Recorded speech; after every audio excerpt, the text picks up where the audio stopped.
Cosmic. My name is Jack. I am joined by Huey. How are we doing tonight? Hey, I'm doing very good today. Thanks for having in and a great opening there for us, Jack. Just have to say, Cosmic had such a great and strong performance. It's going to be a tough act to follow up afterwards. But I gotta say, I'm a huge fan of what Jolly Roger Black Pearl has been bringing to the table. So I'm excited to see what they can do against the Hyrulean heroes.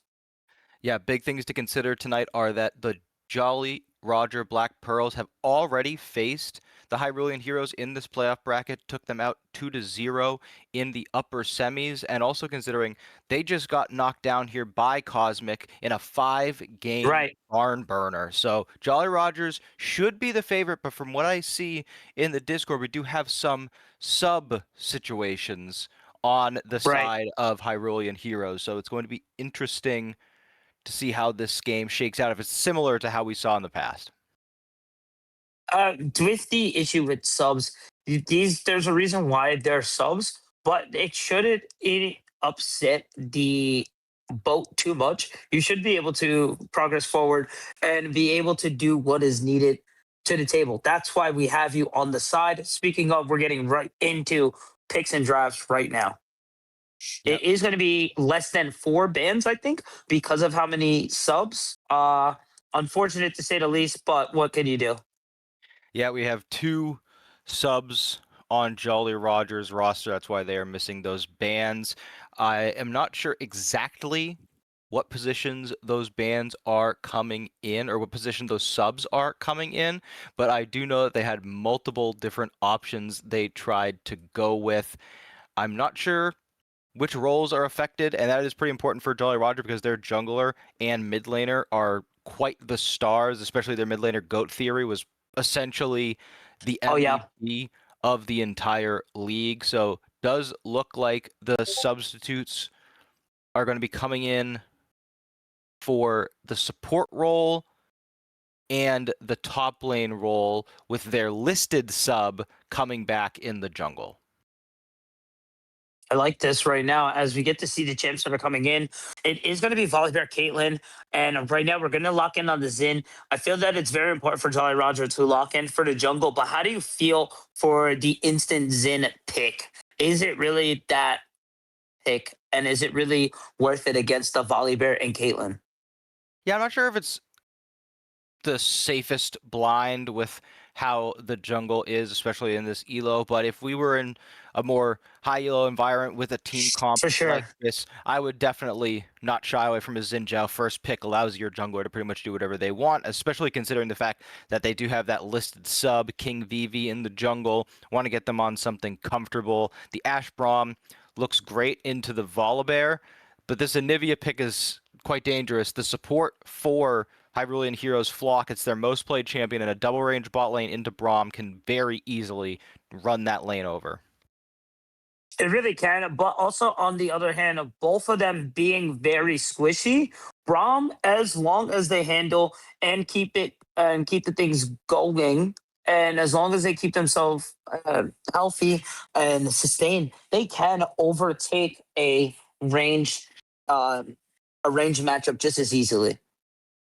Yeah, we see continued mid lane targeting for these bans. As I mentioned, Goat Theory is still playing on Jolly Roger, not subbed out. They are a very strong contender for MVP of the entire league. We're the highest rated player, and a 5th mid ban will be levied there. Still some omissions. Victor still up and available. If you Mhm. want to go with a control mage way, still up and available. So some options, but a lot of the premier picks taken away, as we will see Jolly Rogers' one and only ban come through here.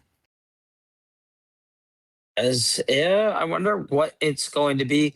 Since you already have the mid, the jungle, and the ADC, I guess it's only going to be goes towards the top lane or support. We get our answer with the Rumble band there, and yeah, I think that's a good pick. Honestly, I think that's a great pick. So yeah, Yeah, one of the strongest champs in the game right now, oh wherever for it is sure. played. So getting it selected here, or taken away for selection, makes total sense. I think you want to pick whatever lane you're most comfortable in here. And if you're banning all those mid laners, I think it's fair to, well, I guess they're going to choose a neutralizing lane. Buckbee has played this Morgana on stage before, has played it very well, and it does a good job into what is left and just sustaining and neutralizing that mid lane. Only concern I have right now is there's a lot of MR value for Jolly Roger into 3 magic damage dealers. As we can see, there is a lot of damage for the side of Hyrulean heroes. I hope to see some bulk in this last pick, as we do see Hui going to be picked onto the side of Jolly Roger and Kled locked in. That was a pretty fast lock in there, I gotta say, for the top lane. I feel there's a lot of confidence extruding from that pick. Yeah, a lot of comfort, most Hmm. likely, there, feeling they can just blind pick that in this scenario. And like we've said, we'll keep saying throughout the course of this first game in our best of 5 with these subs coming in, you want to make sure you can get that momentum early, pick something that's comfortable so you Right. can roll throughout the rest of this series. So Kled coming in. I've heard it's a decent matchup into the Volibear. It isn't going to be Shen, which are both flexible, but I would imagine that that's going to True. be Shen top lane, Volibear jungle, because Volibear is very good into Xin Zhao. It makes sense they pick it in response right away, and we'll be able to tell immediately as we hop onto the Rift. It is going to be the Shen top lane, the Volibear jungle, and it does look like we do have at least one sub for the side of Hyrulean heroes, with Sniper Borakua coming in for Kagrin in the jungle. So still a listed sub. It's why they didn't have any ban penalties, but on the other side, gonna have to be a real show from this Jolly Roger squad.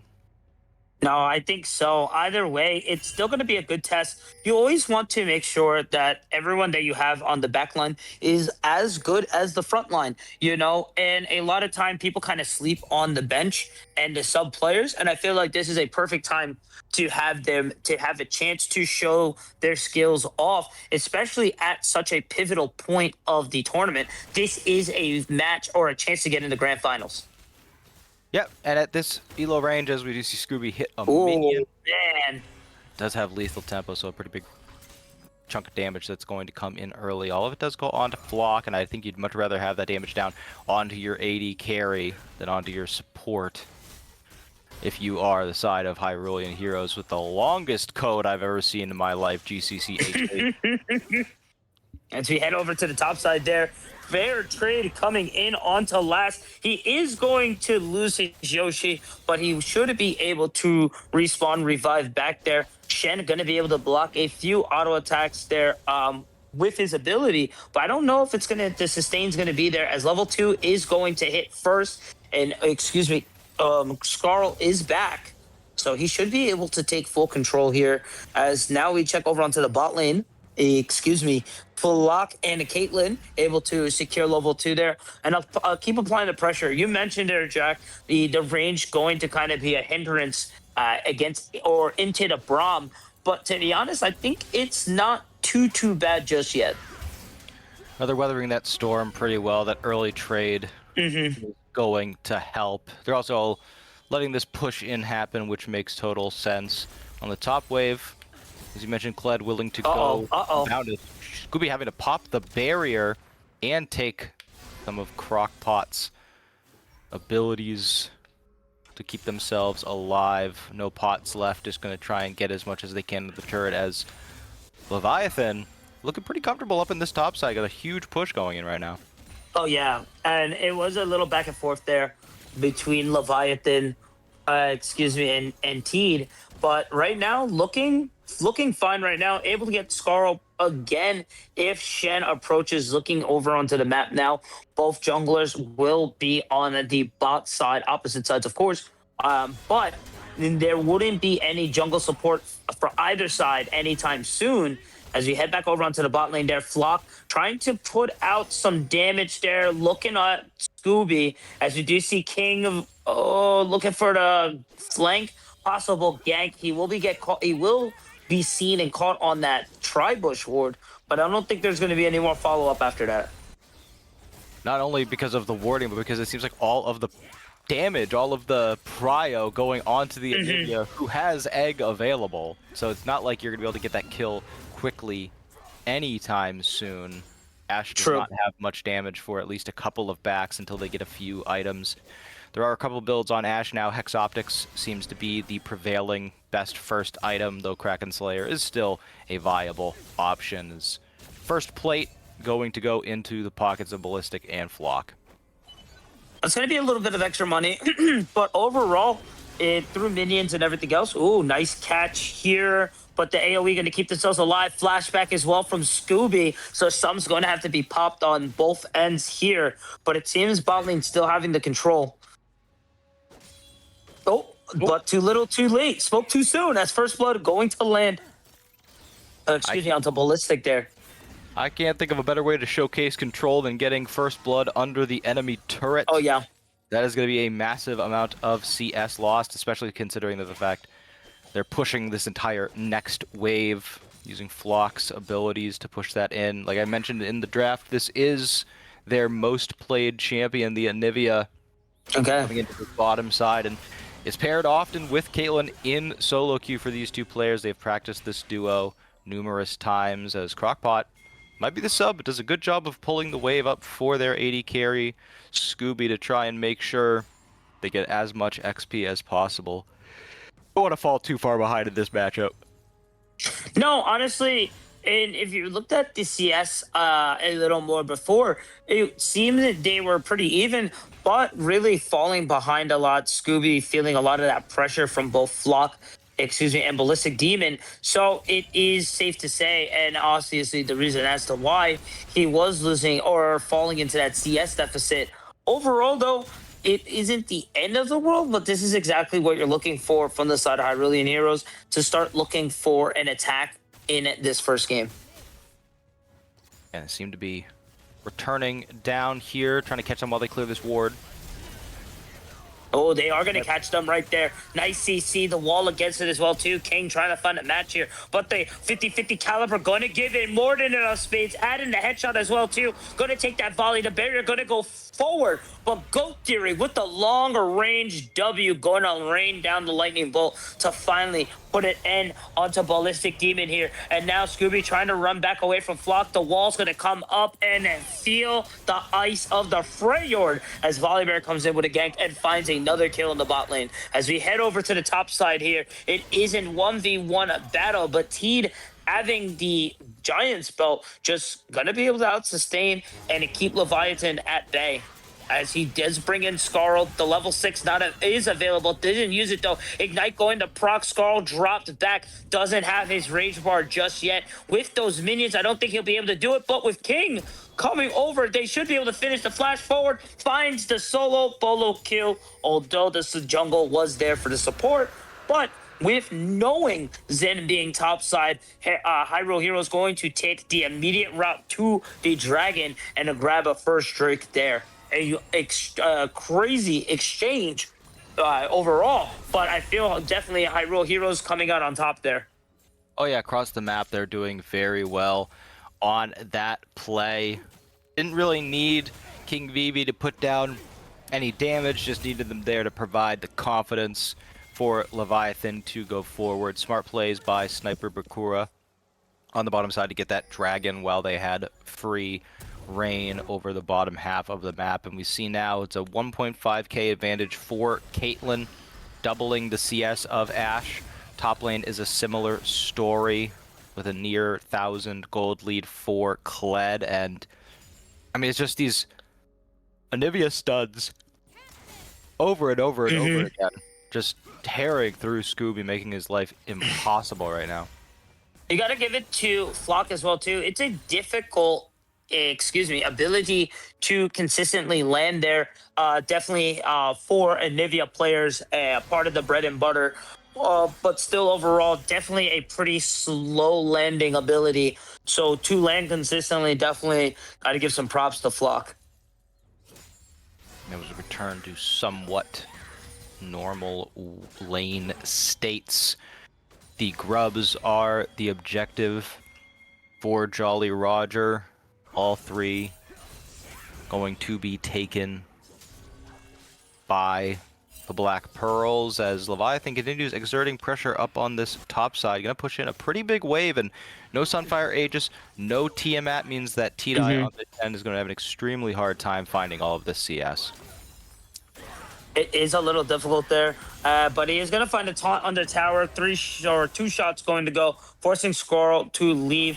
I felt that you should note that the Void Grubs were secured over by JR, so you thought the support would be there. United we stand over onto Sniper Boricua, but he's going to be able to get Squirrel just in time. Tries to ult on out of there, the shotgun, a back shot, going to keep himself alive and find himself the escape after 2 ults. 4-1 plus survivability. Doesn't have the TP, unfortunately, so is going to lose a bit of that wave. But I think overall, that's pretty good for the top side. Absolutely. Scarl comes in just in time to save Leviathan's life. And, you know, in this moment, looking over the rosters, in terms of elo, at least, you know, some of these Eve subs coming in are quite well ranked compared to their starting roster. So I like the plan that they came into this game with, saying, you know, we don't have the same type of synergy because we aren't playing with the same players we've had all season that we've had the success with. So let's lean into the hands diff that we may gain and just get a nice matchup in the top lane with a lot of confidence. Let's get a nice matchup in the support role, a just simple champ like Braum, where they can just kind of sit back and then provide value later in the game. We're going to have to see whether or not Leviathan can translate this top lane lead into the rest of the game, because bot lane's starting to fall behind pretty far. For sure. Just about 2,200 overall together in terms of lead there. And it's a dangerous combo there. And again, you mentioned earlier that these guys have this synergy and have pretty much worked this all season together, and you can see the works of their fruits of their labor really coming to life here, as we do see the 3-man rotation here. We only have about a minute left onto Drake here. A lot of damage on the tie-dye on the top side as well too. I'm a little hesitant as to call what really is the next play for JR, for Jolly Roger, to make sure that they don't lose any more ground here, because this is a very close game, but it's still in Hyrule's hand as of right now, and any more mistakes, 1 or 2 more mistakes, can really seal the deal for these guys. Absolutely. We have 23 seconds until the Ocean Dragon spawns, as we have some of our first items coming through. Blackfire Torts for Goat Theory as they crest 10 CS per minute. It's a reason why they're the top-rated player in the league. And Hexoptics plus Zerger's Greaves for Ballistic on the Caitlyn has the finished boot before the quest has even come through. This dragon spawns, and decent amount of damage being thrown towards Goat Theory, but that Spiraling Despair will be black shielded for now. It's a little unfortunate. You mentioned a little bit earlier on the Hex Optics as a new build for Caitlyn. Could you elaborate a little more on that for me before we get into this dragon skirmish? So for Caitlyn, the extra damage you get for that passive is really proven to be great for almost any champion, as we do have the big fight now. Oh man, the big fight going through. Goat Theory still without the ultimate, still gonna put on damage, but Flock's gonna find one onto Crockpot, and now this laning phase is really showing off right now. Flock going to get the resurrection, but it's going to continue pushing forward here as United We Stand came down, and it kept the team afloat, and it found the reset. Scooby now applying their own bits of damage there. The volley going off. The repositioning there will be able to help Leviathan find another. And now Scooby's hiding might be able to find them the reset that they need. I think they're going to try to set their sights onto Drake, but Flock doesn't know that they're there. Here comes Leviathan coming in, but now Sniper Boricua coming in as well. But Leviathan sustains kind of crazy. Going to use the wall to his advantage, even though it wasn't his teammates. Going to have to flash forward, secure with the Q. But I think that was a really great performance there from Jolly Rancher. But Hyrule Heroes came out on top after that extended fight, but I don't think we're done just yet, as we do see the push forward there Gonna force the taunt out of Ty, as we do see Drake gonna reset aggro. As excuse me, Scuttle was secured there. It is 3-2 right now. We do see the rest of Hyrule Heroes come back, regrouping. So it should be a full 4 again. But we do see Leviathan heading top side there. Doesn't have ultimate, doesn't also have TP. So I'm not too sure as to why that's going to be the real call there. Because just in case, I think you that it would stand is going to come back before Kled's ultimate, no? Yeah, it will be up sooner. Stand United still on quite Stand a United, excuse cooldown. me. They will be Oh, able to but now ult hits. nice. The Crystal Ice Arrow going to find its mark there. And then now King going to join the attack with Crockback, find the pick.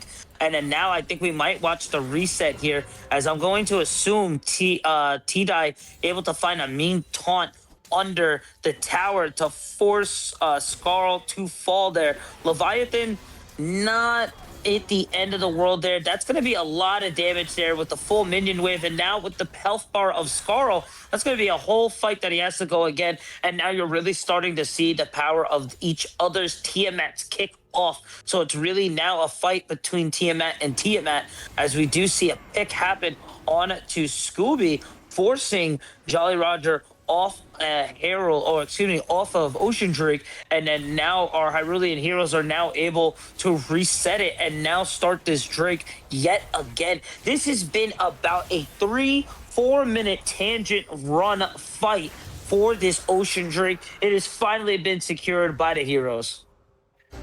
And after all of that, like you mentioned, it's for Oh the my gosh. second dragon in the game is what we did all of that for. And now we do have a lot more item completions. Everyone's got at least one full item. Rod of Ages for the support Anivia does seem to be the trend there. It's what Carria pulled out. Gives you a lot of scaling damage. It's also a cheaper item to take advantage of the fact that, you know, supports don't get to buy many items, so getting one that continues to scale up over the course of the game. And the Hex Optics, to go back to that, the base extra damage you get for attacking up to 500 range, champions like Ashe and Caitlyn, whose base ranges are well over 500, can reliably get the max bonus damage on every single auto. So you get that item early, and it gives you more extra damage than the lethality on most items in the game. It gives you more bonus damage than even some early crit items. And having the bonus damage on every single auto compared to Kraken Slayer being only every third auto has pushed it into the most optimal item for most long-range champs. That's interesting. That's actually really interesting. And I always love how it takes a bit for the season to adapt. I don't know if it was with you per se. I said once the season started that we're going to see a lot of changes through mid into the later seasons, and already the meta just evolving into new and greater things. I don't know. I've always been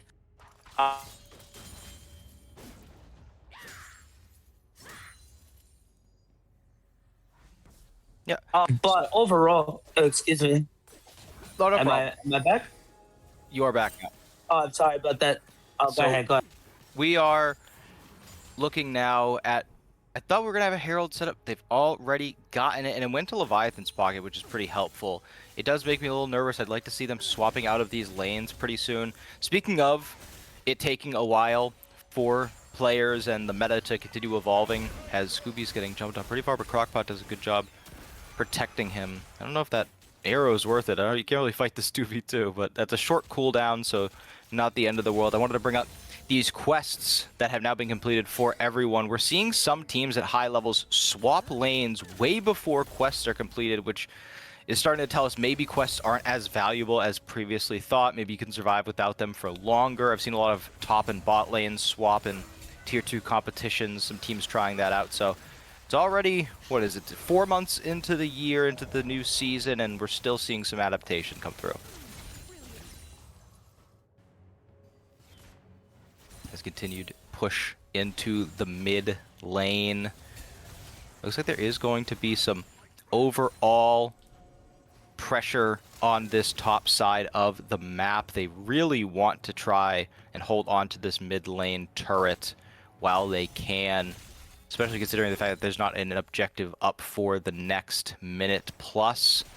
No one's going to be hitting this dragon or this Baron very early, so it's really just waiting for dragon to spawn as some new movement being seen across the map. And the jungle matchup been surprisingly tame. Seemed like King Vivi had control earlier into this matchup, whereas now Sniper Borakua finishes that Dusk and Dawn. Now going for the Flicker Blades. Will be easy to blow up for quite some time still, as it is a 3v1 on this top side of the map. Leviathan has to go in to try and get anything out of it, but the flash now coming through the wall will not stop the unstoppable charge. At the very edge of the Glacial Fissure will catch Ballistic as we flash back towards the mid lane. Still 2-man on this top side. As also somewhere in there, Scooby did die, so it looks like Ballistic ends up being killed because they went and got the kill onto Scooby. Been a pretty steady scene this game, but to be fair, same amount of deaths for both AD carries, which is what I'm constantly telling myself in solo queue when I'm feeding. Well, you know, by the end of the game, I had the same amount of deaths, so clearly it's not a bot diff. Hopefully that's what Scooby's saying right now, as we're only in game 1 of this potential best of 5. Want to keep your head about you, especially with E-subs in here. It's easy to get shaken. Crockpot hovering in the mid lane did reveal himself by walking out of the bush, so they know that he's in there. They haven't seen him leave. Luckily it's Braum, so he can ask an ally to stand behind him. Uses it to get over the wall, as Rift Herald will take a good chunk of damage before crashing into the turret, but it will crash nevertheless. Spreading out that gold across the team in the mid lane. Scuttle Crab now becomes the target. But it looks like Hyrulean heroes have such easy access into this dragon pit. Now they're going in. Oh, but it was looking very clean there. That was a really nice wall, but it looks like it might be a pick over for the side of Jolly Roger. But now here comes Volibear with the late ultimate, but it is going to be able to catch King Vivi. It is 1-for-1. Both teams are very low, but the tower advantage is going to be going to the side, of Hyrulean heroes. So it is a little unfortunate, but it seems that they're losing a little bit of power here, as it still is a pretty even game overall. Yeah, and with all that fighting coming down here, Sniper Precuria is still on full HP, trying to find more picks, but this is a squishy Volibear's flock gets put into egg. I was going to say, it's Volibear, Dusk and Dawn working on Navori, so not really having any tank stats, as we do see T die. For sure. Oh, the TP coming in. The wall going to finally find another catch yet again. That's going to be a killing spree there, as Croc gets caught. And now Ace in the Hole going to land onto King Vivi. King Vivi trying to find the stun. Is going to get caught in the blizzard and the taunt. And then it just kind of blends all together for the side Hyrulean heroes, and are now able to secure third Drake there for themselves. Ends up being a great pick by Flock to finally secure Soul Point. Once you take out Crockpot, the Braum, it's most of their reliable engage. The Glacial Fissures have been great. Hit a 3-man under the mid turret that allowed them to get that kill onto T-Die in the last fight, or the last scuffle. But I think one of the biggest aspects that Jolly Rogers really need to lean into right now is whether or not Scooby can start to find some value in this Ashe champ. I don't think I've seen an Enchanted Crystal Arrow hit that wasn't like inside of Ashe's attack range. We're going to need to see some more long-range hits. We're going to need to see them set up some bigger kills, some actual priority targets, because as of now, it's kind of just been point-blank range shots, not really getting them much of anything. As we see fight over Baron Vision now. Not sure how much each team really is valuing this objective at the moment, but For sure, both teams understand that in 3 minutes 45 seconds, that Dragon Soul is going to be the #1 priority as Roa fully stacks for Anivia. Oh, finally, as we are able, excuse me, as we are finally get to see. Oh, I think that's going to be Caitlyn being able to secure another tower for the squad here. Overall, just been a macro difference here for the side of Hyrulean Heroes. I get there is some subs on the side of Jolly Roger, but overall, just being able to continue and get what is needed done, just fantastic work here already. Yeah, and seeing the Leviathan in the top side come in, Tidai has proven in the games I've cast to be a very reliable, steady player, even if they fall behind in lane. And I've cast a game of theirs where they fell quite far behind. They always find value later in the games, and I think that is a huge key element for competitive play. You know, not tilting in lane, being able to continue to provide value to 100%. your team. And as you see now, Leviathan getting his flash burnt, Sniper Bakura, as we said, also not the starting jungler for this squad, but is able to come in, and that is a dead Ash barrier. Actually keeps them alive. It's a good point to talk about item spikes too, because Ballistic sitting on Hex Optics Infinity Edge, this is a enormous spike, whereas Ash finished the Phantom Dancer, still no components towards that Infinity Edge. It's still just really just not there.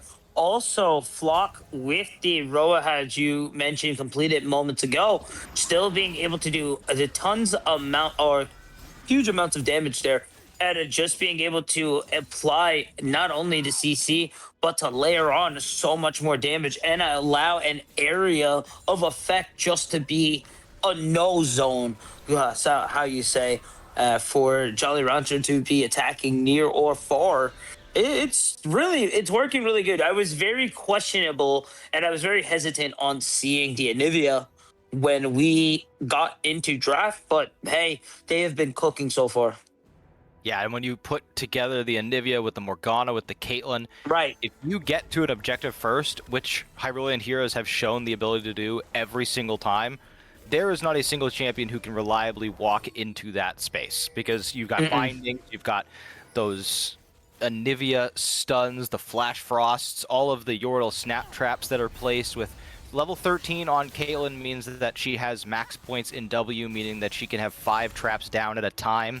So you can completely cut off one side of the river entrance. It's just going to be absolutely impossible with this squad walking around. And Volibear and Shen have such an easier time playing out these fights when they don't have to rush forward. And as we see more items completed, I've never seen the bandle pipes for Anivia, but it makes total sense. Your ult, your Q, both slow from a distance, so you can have that proccing pretty much infinitely when your ultimate is down and hitting people. And you know, Volibear, Shen, Caitlyn, all champs that benefit greatly from attack speed. And we see, again, GCCe able to get into this river with no real contest. You could see them just choking out the vision, forcing Jolly Roger to not have to kind of go in blind here and face check some of these bushes. And it's just a difficult situation to be in, especially being just a few pieces of gold behind. Speaking of the fight going to finally break down, King Vivi finding the entrance as we find a knock up there from Braum. Good follow-up. They are going to find the revival onto Braum. The split fight from back to front is looking good, but the sustain and the survivability from the side of Hyrule Heroes is just going to overtake the initial damage from Jolly Roger, and that's going to be their soul, as now they can start to set their sights on the Baron and hopefully this first game. Yeah, they did a good job initially of pulling them into vision. They got good engages immediately onto Flock and Buckbee, but they got so tunneled visioned on those targets. King Vivi was off on the side killing the egg while the rest of his team was getting annihilated. And Scooby ended up having to flash forward to secure the kill on Buckbee, which put him right in the middle of the enemy team. A steal here would buy them a decent amount of time. He does have Crescent Guard up and available, and T-Die is very low, but with those traps going down, it's going to be difficult. There it is. Baron going to be secured on the side, and there for Hyrulean Heroes. It was a nice attempt, but unfortunately, King Vivi's just not going to get it. They were even in a gold, but now a 3,000 gold lead has blossomed from this initial fight over Soul, and now Hyrulean Heroes just not looking back, and now looking to close out and secure this game one. Yeah, they can just choke them out forever now, and the Infernal Soul coming through gives Volibear so much extra damage, makes Anivia feel like an actual mid lane mage, and for Caitlyn, it makes these headshots from range so devastating. Working on the Lord Dominic's regard now, is Caitlyn about to be at 4 full crit items, and still pretty far ways away is Ashe from that IE, but Sniper is going to be very close to going down in that mid lane. Looks like they maybe bit off more than they could chew. A little bit, as we do see on the top side there. T-Die just so strong there. Again, it was a very back and forth fight early, but now you can really just see how far Hyrule Heroes have gotten. As you can see, another pick going to be captured in the mid lane here, as you see the siege coming from both sides, and I don't know what really is Jolly Rancher's answer to stop this siege from 2 lanes. Yeah, I know they're gonna have to find a pick on to someone, and Ballistic is just so difficult. They have to get onto this Caitlyn, but there's just no reliable way to do so. Ballistic showing, Caitlyn's primarily a zone control AD carry, but if she gets ahead, I think very underestimated as a hyperscaler. I think Caitlyn went ahead, stands up against even champs like Jinx, Zeri. She really can just take over a game, as you see her like two-shotting the Ashe under their own turret. But Rabadon's death cap finished for Goat Theory. They are 3-1-3. If they can put some good damage down before one of these fights kick off, it might look a little bit different, but we'll have to see if that's the case. Yeah, 100%, but I don't know. It might just be a case of too little too late right now. I think the momentum might be too strong here. You're playing Hyrule Heroes game right now. You're going to need something. Maybe it might be here, as you do see Volley going to get caught there. That's the shutdown, but it's going to be a 1-for-1 trade there. Can they get through the rest of the back there, as the wall going to keep them alive? But now the rest of Jolly Rancher going to fall to pieces, as there is the rest of the team converging and now wrapping up game one. Yeah, they all get on to Caitlyn, but it is too little too late. Shen has a Dusk and Dawn alongside the Titanic Hydras. There's some extra damage there. The Morgana, has plenty of damage, and Anivia just able to keep their ultimate up the whole time. Will eventually put enough down. Scooby was not able to walk over. Still does not have the Infinity Edge, and looks like GCCe are going to lick their wounds. They are going to go back to base. But 2.5+ minutes until the Baron spawns, 3 minutes until the Elder Dragon, so they'll try and clear out some vision on their way back. And I like some of these itemizations coming through now that they're going back. Mikhail's picked up 4 Flock so they can try and keep their teammates alive for longer. In the last fight, only reason Caitlyn went down was because they got stunned. Now they have Cleanse up, Mikhail's up as well. Infinity Edge finally completed for Scooby, so hopefully they can put out a little bit more damage in these fights if you are a Jolly Rogers fan, but only 1 inhibitor left standing, and it is exposed. Seems like Hyrulean Heroes have their winning angle. Yeah, 100%. As you see, it is going to be a 4-man push towards the top lane here. The Baron buff is finally is going down. Ballistic takes over. And now, yeah, nice. Oh, Kled trying to find an angle. Might just be it there, as he finds his back lane onto it. But that was a very nice Super C to reset and find a new position of attack, as they are continuing to converge and helping. And then now Shenna making it down with the wall holding them, and no escape, forcing them into the terrible terrible situation. And then now what was looking good and a return for Jolly Rancher looking like the glass nail in the coffin as we are looking towards what looks like the few final moments here for Jolly Rogers.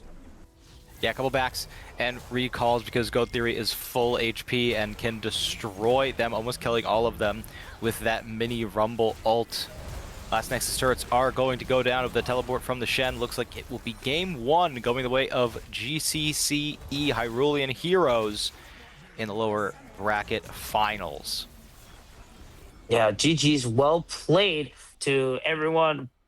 Excuse me, everyone playing there. And two Hyrulean Heroes taking it back from such a back and forth game one. It looked like it could be anyone's game, but then they pulled through. The momentum shifted towards the side. Or decide how really Heroes through just early dragon control and early lane advantage. And once they went full throttle, they never looked back. And really just a very strong opening start here, I would say, for semis. Absolutely. It started with that bot lane getting so far ahead. You see the damage dealt by Caitlyn. Goat Theory tried their best with the Hui, able to deal a ton of damage in these team fights to all 5 members. But other aspects coming through, those dragon fights being so dominant, playing around this bottom side. 18k damage from the support Anivia. Definitely a happy sight if you are a Hyrulean Heroes fan. It allowed Heck Volibear yeah. Shen to get out of this top side and really come out onto the map, get them far ahead. And I mean, they played their style. Buckby on a control mage neutralizing lane, T-Die on a facilitative top lane champ. But that is only game one. A lot of priority picks for the Hyrulean Heroes are down. What will they have up their sleeves in game two? We'll find up next. Don't go anywhere, guys. Keep it locked as we get to pick and bans for game two momentarily.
Ferguson. Hmm? Oh.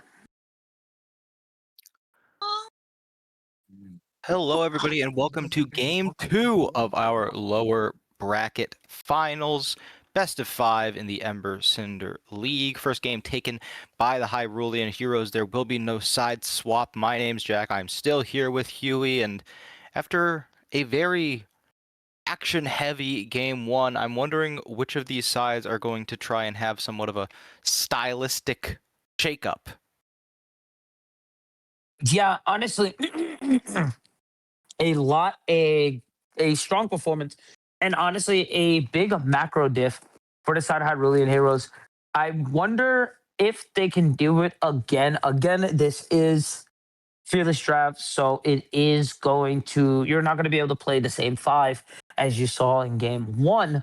So you're going to be looking to do exactly what you did in game one, which was getting those early secures in lane, also with the dragon secures as well. So with that being said, I want to see if they're going to be able to emulate what they did again in game one, or will Jolly Roger be able to kind of understand the assignment a little better and figure out some countermeasures against these heroes?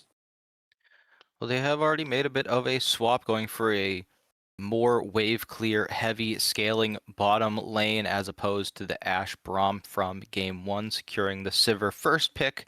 Has a lot of very good pairings, Karma, Lulu, other range champs to help push in the wave. Jinx going to scale at a bit quicker of a pace compared to Sivir. Also has a lot of different combinations that they could go for. Take away one of the ranged options from Sivir or grab another jungler, and this time, bit of a different theme from game 1. Sniper Borakua was on that Bear running around the map with damage items, putting out a ton throughout the fights. Now, on Sejuani, much more facilitative, trying to link up with their top lane and potentially their support. It also does kind of make them more inclined to pick a melee support, so we'll have to see how they morph their draft around it, as Trundle immediately picked up and counter great into Sejuani. I like this a lot from both ends here. You can see the mental is still strong on both ends here, and the championship pool plus strategies aren't just shallow here. They do have somewhat of a deep pocket, and I'm excited to see what is even more in store for the future here once we get into game three, possibly game four. I like the adaptation here from Jolly Roger. They pick up their mid laner in the first rotation. They Oh don't yeah. want the extra 2 bans coming through onto Goat Theory. Did great in game 1 despite 5 bans their way. I assume they don't want that to happen again, as Seraphine will be the lock, has emerged as more than just a pairing with Ashe, one of the stronger supports in the game. Also gives Jinx that enchanter aspect, as well as good lane push, good poke. All phases of the game will be useful. It does mean that Sejuani is going to need to find a good melee pairing in the mid or top lane to really make the most of the permafrost. But so far, they've at least got a very steady bot lane. A Silas banned away. Very good if you're going to ban one champ away from Buck B that's melee mid. That would be a good option. All that's left now, really, like Galio or some super aggro stuff like Akali. Oh yeah. Overall, with what we have on the side of Jolly Roger, Akali would be a great pick here. It looks like the Silas is going to be the solo ban there for the side of Jolly Roger, just to kind of keep that away. Seraphine also being a flex pick here, as I just mentioned, that Nami going to be locked in. So that's going to be the Seraphine mid. So kind of a waste ban on the side of Black Pearl, already suffering with the E subs fill-in. Yeah, I feel a bit duped myself as a Seraphine mid lane enjoyer. I should have seen that potential there. But now Nami, another great pairing with the Jinx, gives the healing, gives the enchanter aspect, has some CC in the build as well. Thresh is the answer. Good pairing with Sivir, gives her some escapability with the lantern, but at the same time, does not scale into the game as well as Nami or Seraphine. Does mean that Hyrulean heroes are going to be quite squishy. Going to need another frontliner, and a great frontliner taken away in the Ornn for the Leviathan. Going to be a departure from what we saw in game one as Mbessa locked in for top. I think it's a perfect pick. You ban away the Renekton in your second phase, which is the biggest counter pick to Mbessa. Volibear played in game one, meaning it's not available, the other big counter pick.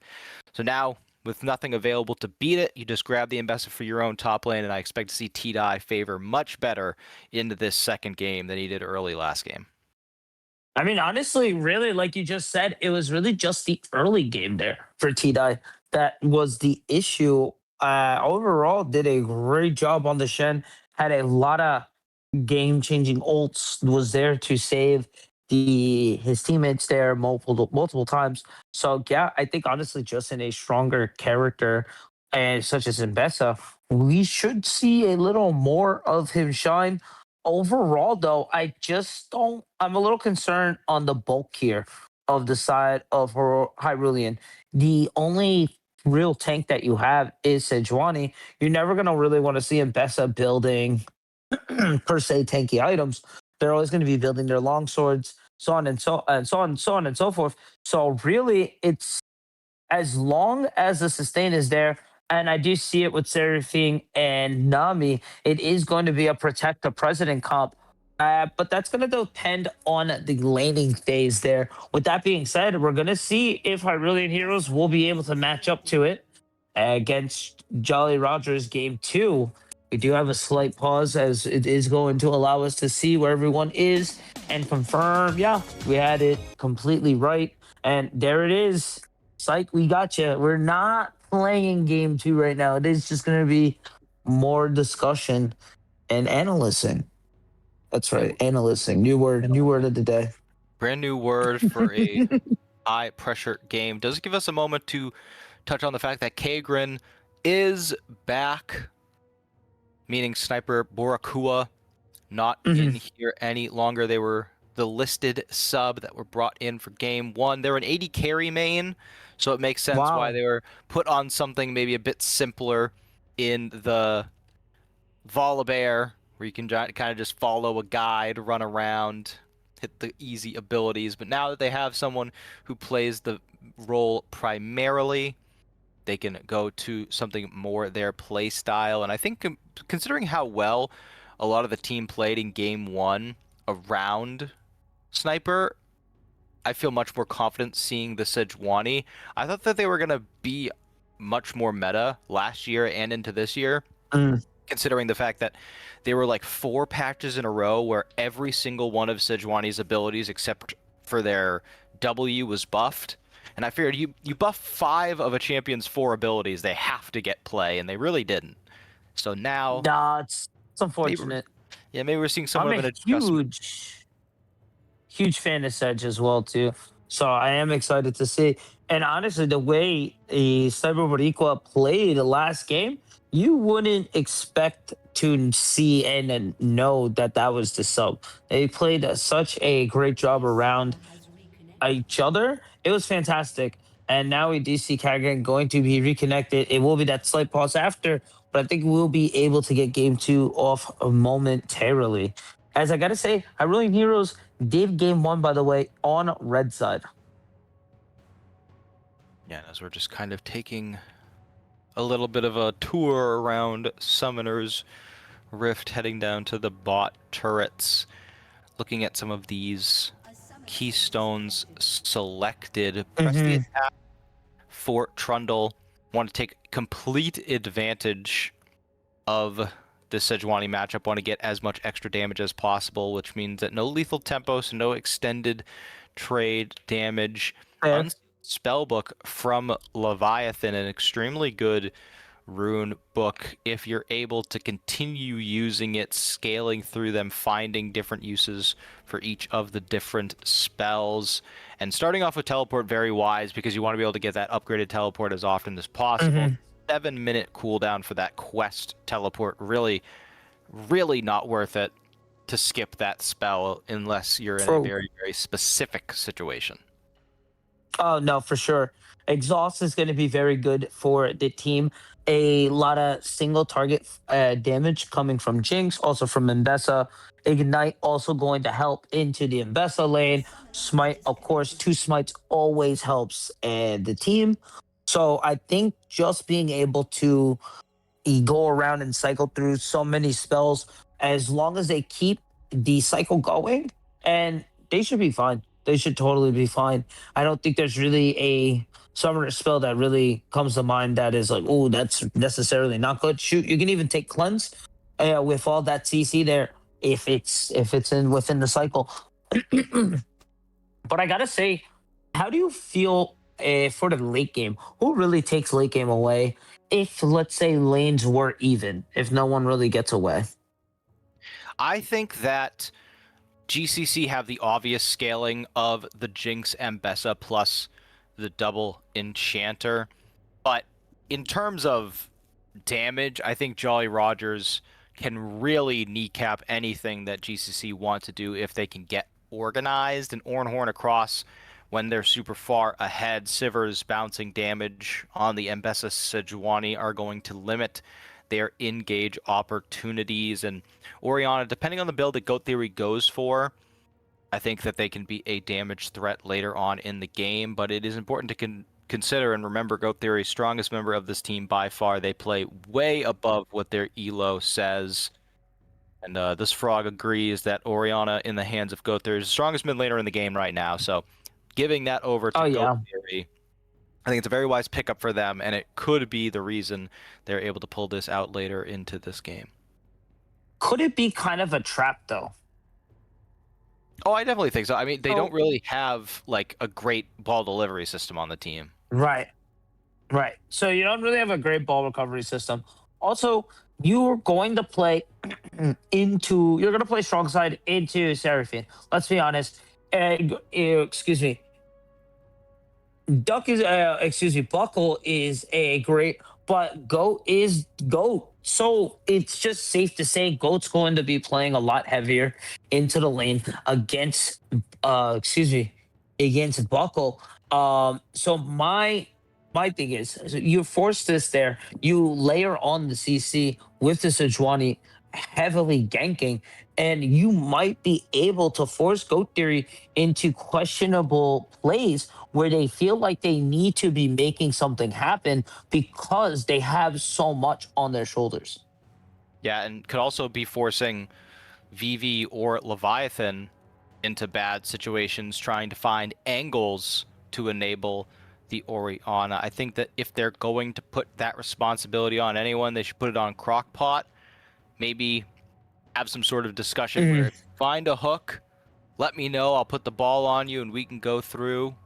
Nico, give me a good reminder to everyone. Edge of the map can be scary as we wait out this pause. But I think that King Vivi, it's going to be quite a while until they're legitimately tanky, especially with all the damage that can be surprisingly put out from Sejuani, or Seraphine, excuse me, in the mid lane.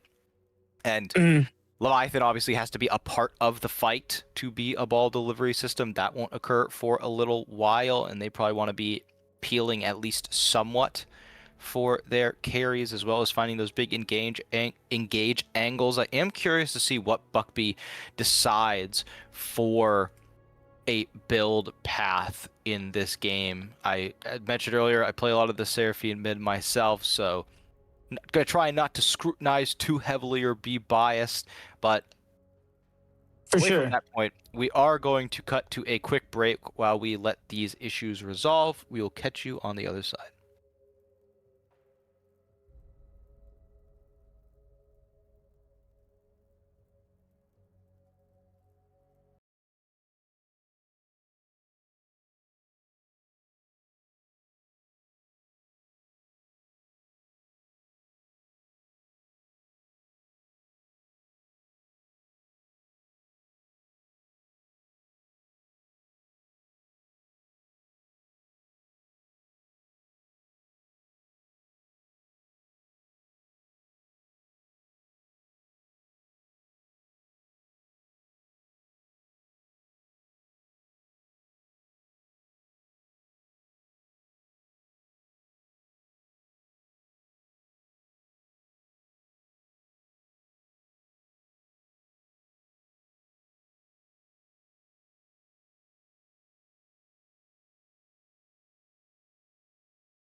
All right, we are back on to the Rift in quite a startling development. It seems as though they will be playing a 4v5 as Kagrin is unable to load onto the Rift. Now, I'm not sure if that means that Kagrin, if he eventually gets in, wouldn't be able to play. I don't know the intricacies, what the Ember playbook has in store, but as of now, it is a 4v5 for the team up 1-0.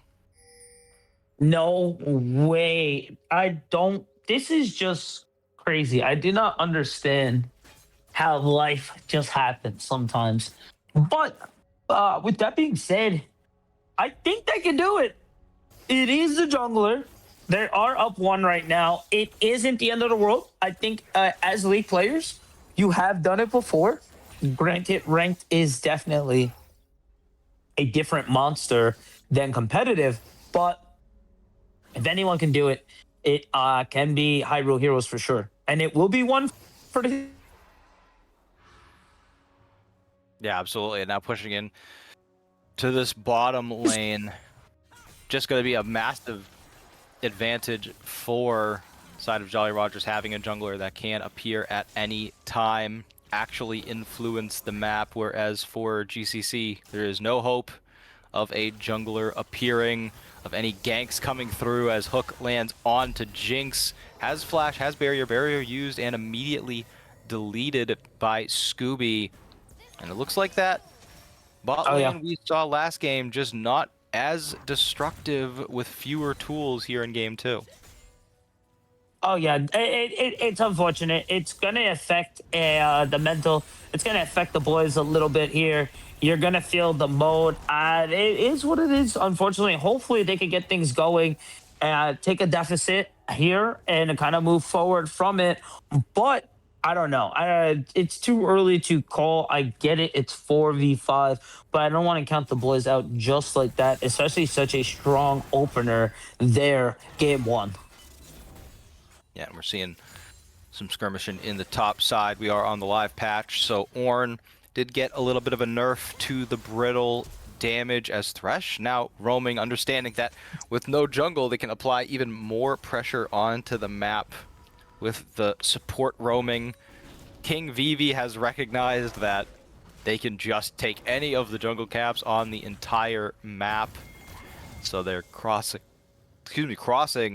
to grab the enemy red buff. Gonna grab their own scuttled and make their way onto the bottom side of the map.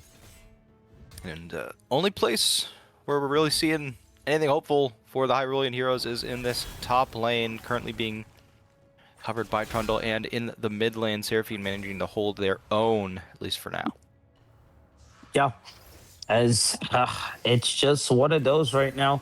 I think we still haven't gotten a response back yet from Sejuani. So they still just gonna have to bunker down and try to help and try to hold things down as much as possible.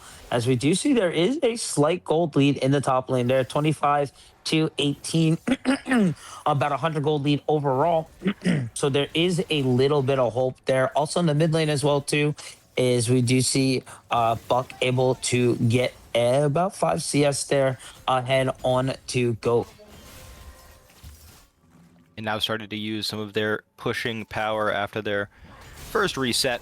Got the Antone, got the boots. Big part of facing Seraphine is dodging away from those empowered Qs, the high notes, to make sure you're not taking that missing health damage as another hook lands. Won't be able to get a kill. Bubble goes down, but it's a level advantage as well as a HP advantage for the bottom lane of Jolly Rogers, so difficult to contest in these trades. It's nice, but overall, it's just unfortunate. You have the confidence. You know, hey, I could throw hook, and I know jungler's not coming. As you can see, that one whiffed and was way off, but there's no real concern of, hey, there's real no punishment here. Sure, you can get bubbled. Sure, you can get trapped, but it's not the end of the world here. As we can see, Jinx, Nami really suffering and just not having that presence there. Exactly, and they have to stay because how early into the game it is. Yes. Can't really afford to give over anything as the zap Yep. makes motionless.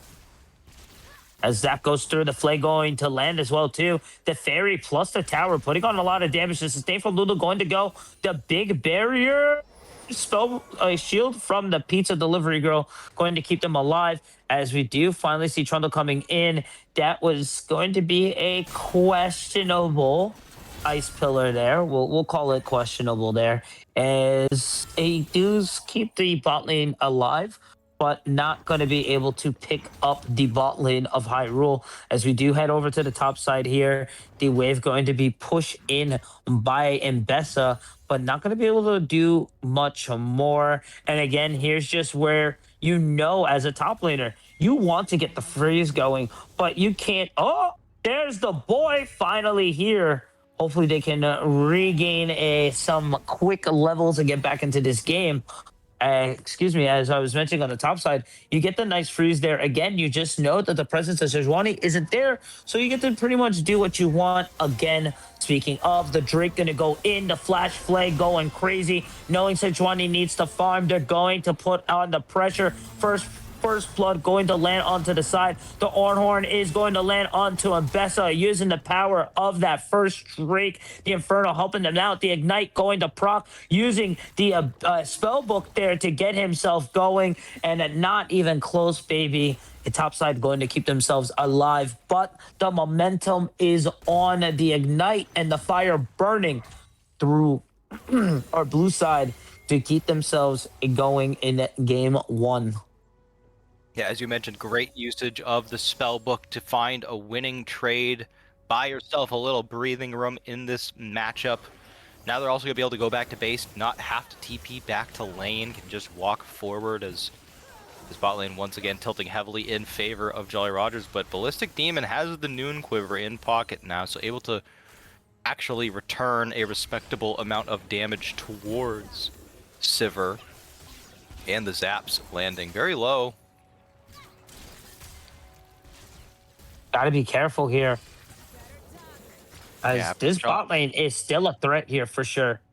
Yeah, and we saw it even in that last little scuffle when the Sivir Thresh got very low under enemy turret. Only thing that really kept them alive there was the fact that Jinx had no mana.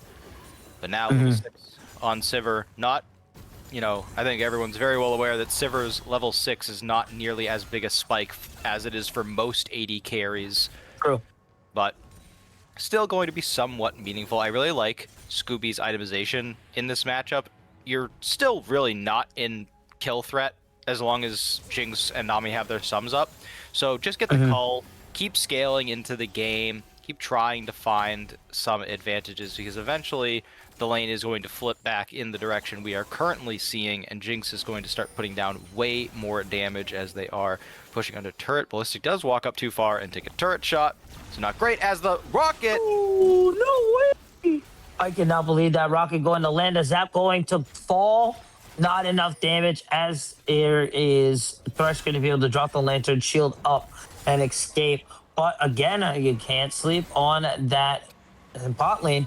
It is going to be a threat. King Vivi going to take a full advantage of the situation here and just bully and apply as much pressure as possible on to Sejuani, forcing the laners to come out of lane and try to help and kind of hinder their own experience and momentum as well too. Yeah, this isn't nice. He just got back. Yeah, you know, he's trying to get where are we right now? If it was Norm Scrims, for sure.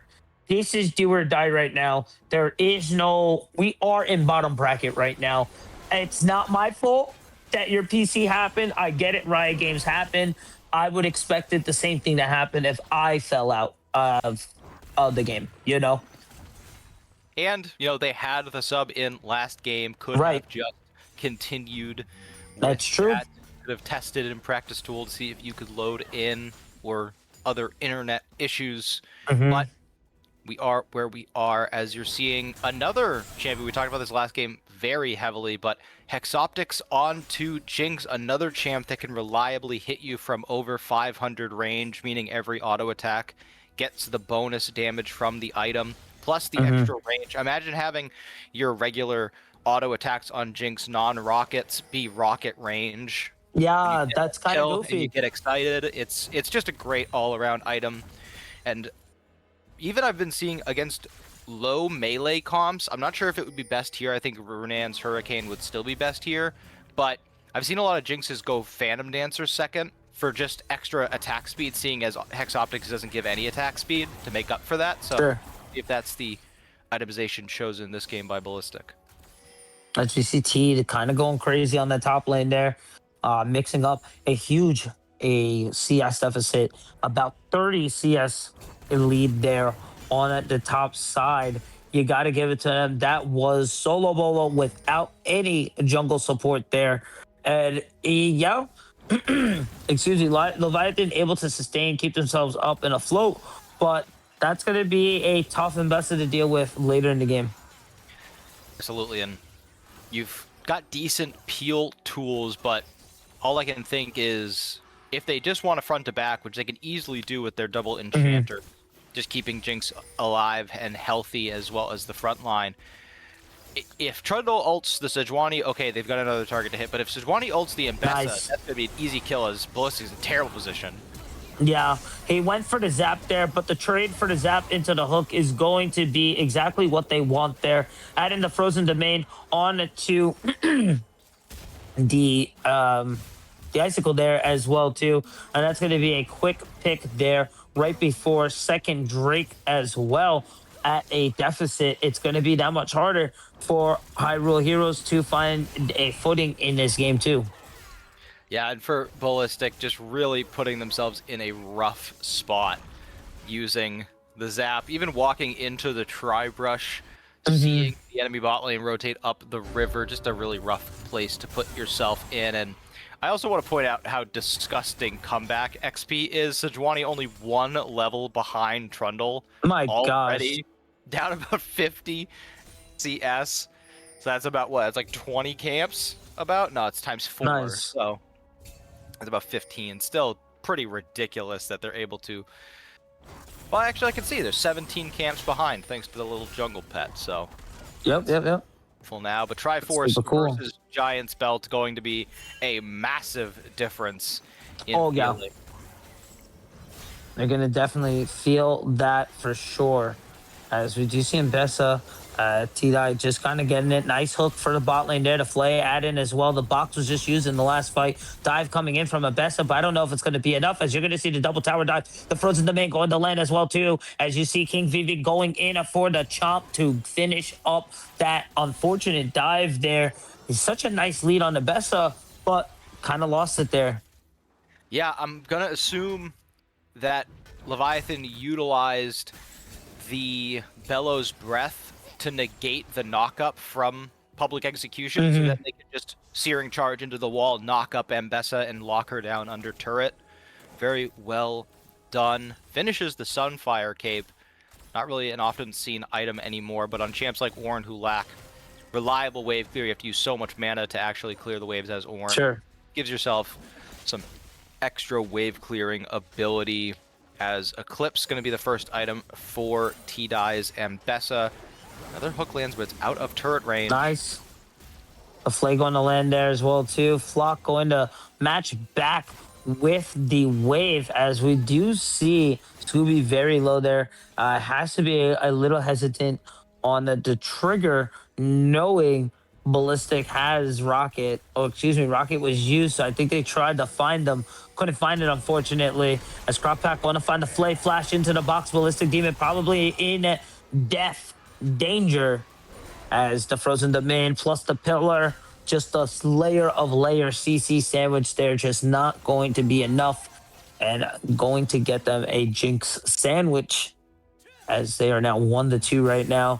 3-0 right now on the side of King Vivi. Top side, gonna go crazy. And Bessa having the time of their life with the Eclipse already built in and just looking good overall. Yeah, I mean, it's a great matchup now for Ornn having so much armor.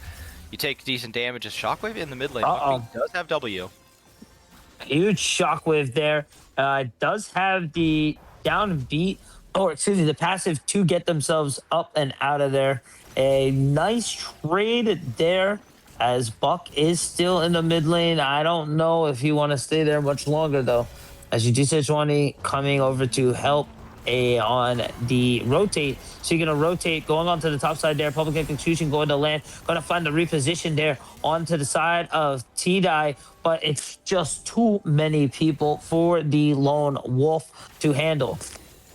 Yeah, just taking too much damage before the fight starts. Good job using the public execution to dodge the knock-up from the Ornhorn, but I think maybe you should have used it on one of the people closer to your turret so you could continue getting away. But I think their thought process was, hey, at least this way we can try and get a trade kill, as teleport now being used from Leviathan to the bot lane to try and save Scooby. Nice. Still a 4v2, but it will allow them to clear the wave fast enough to prevent any sort of action from coming through. I think that was a good call there. Knowing all the attention is in the bot lane as well too, allowed a Vivi to then secure the Rift Herald as well too. 4K gold lead. It is from the early game loss of Kakrin.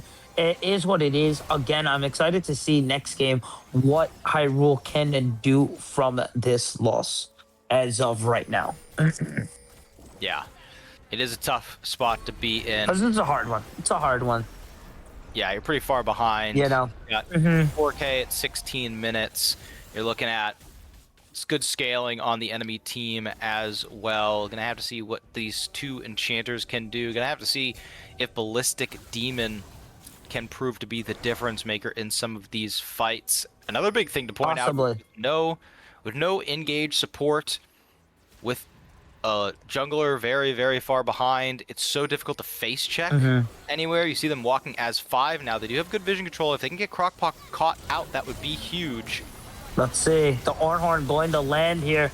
The wave going to match 1. As you GCCe, the public execution going to land on the Scooby. Scooby on the run, looking for a reposition, looking for looking for the kite angle.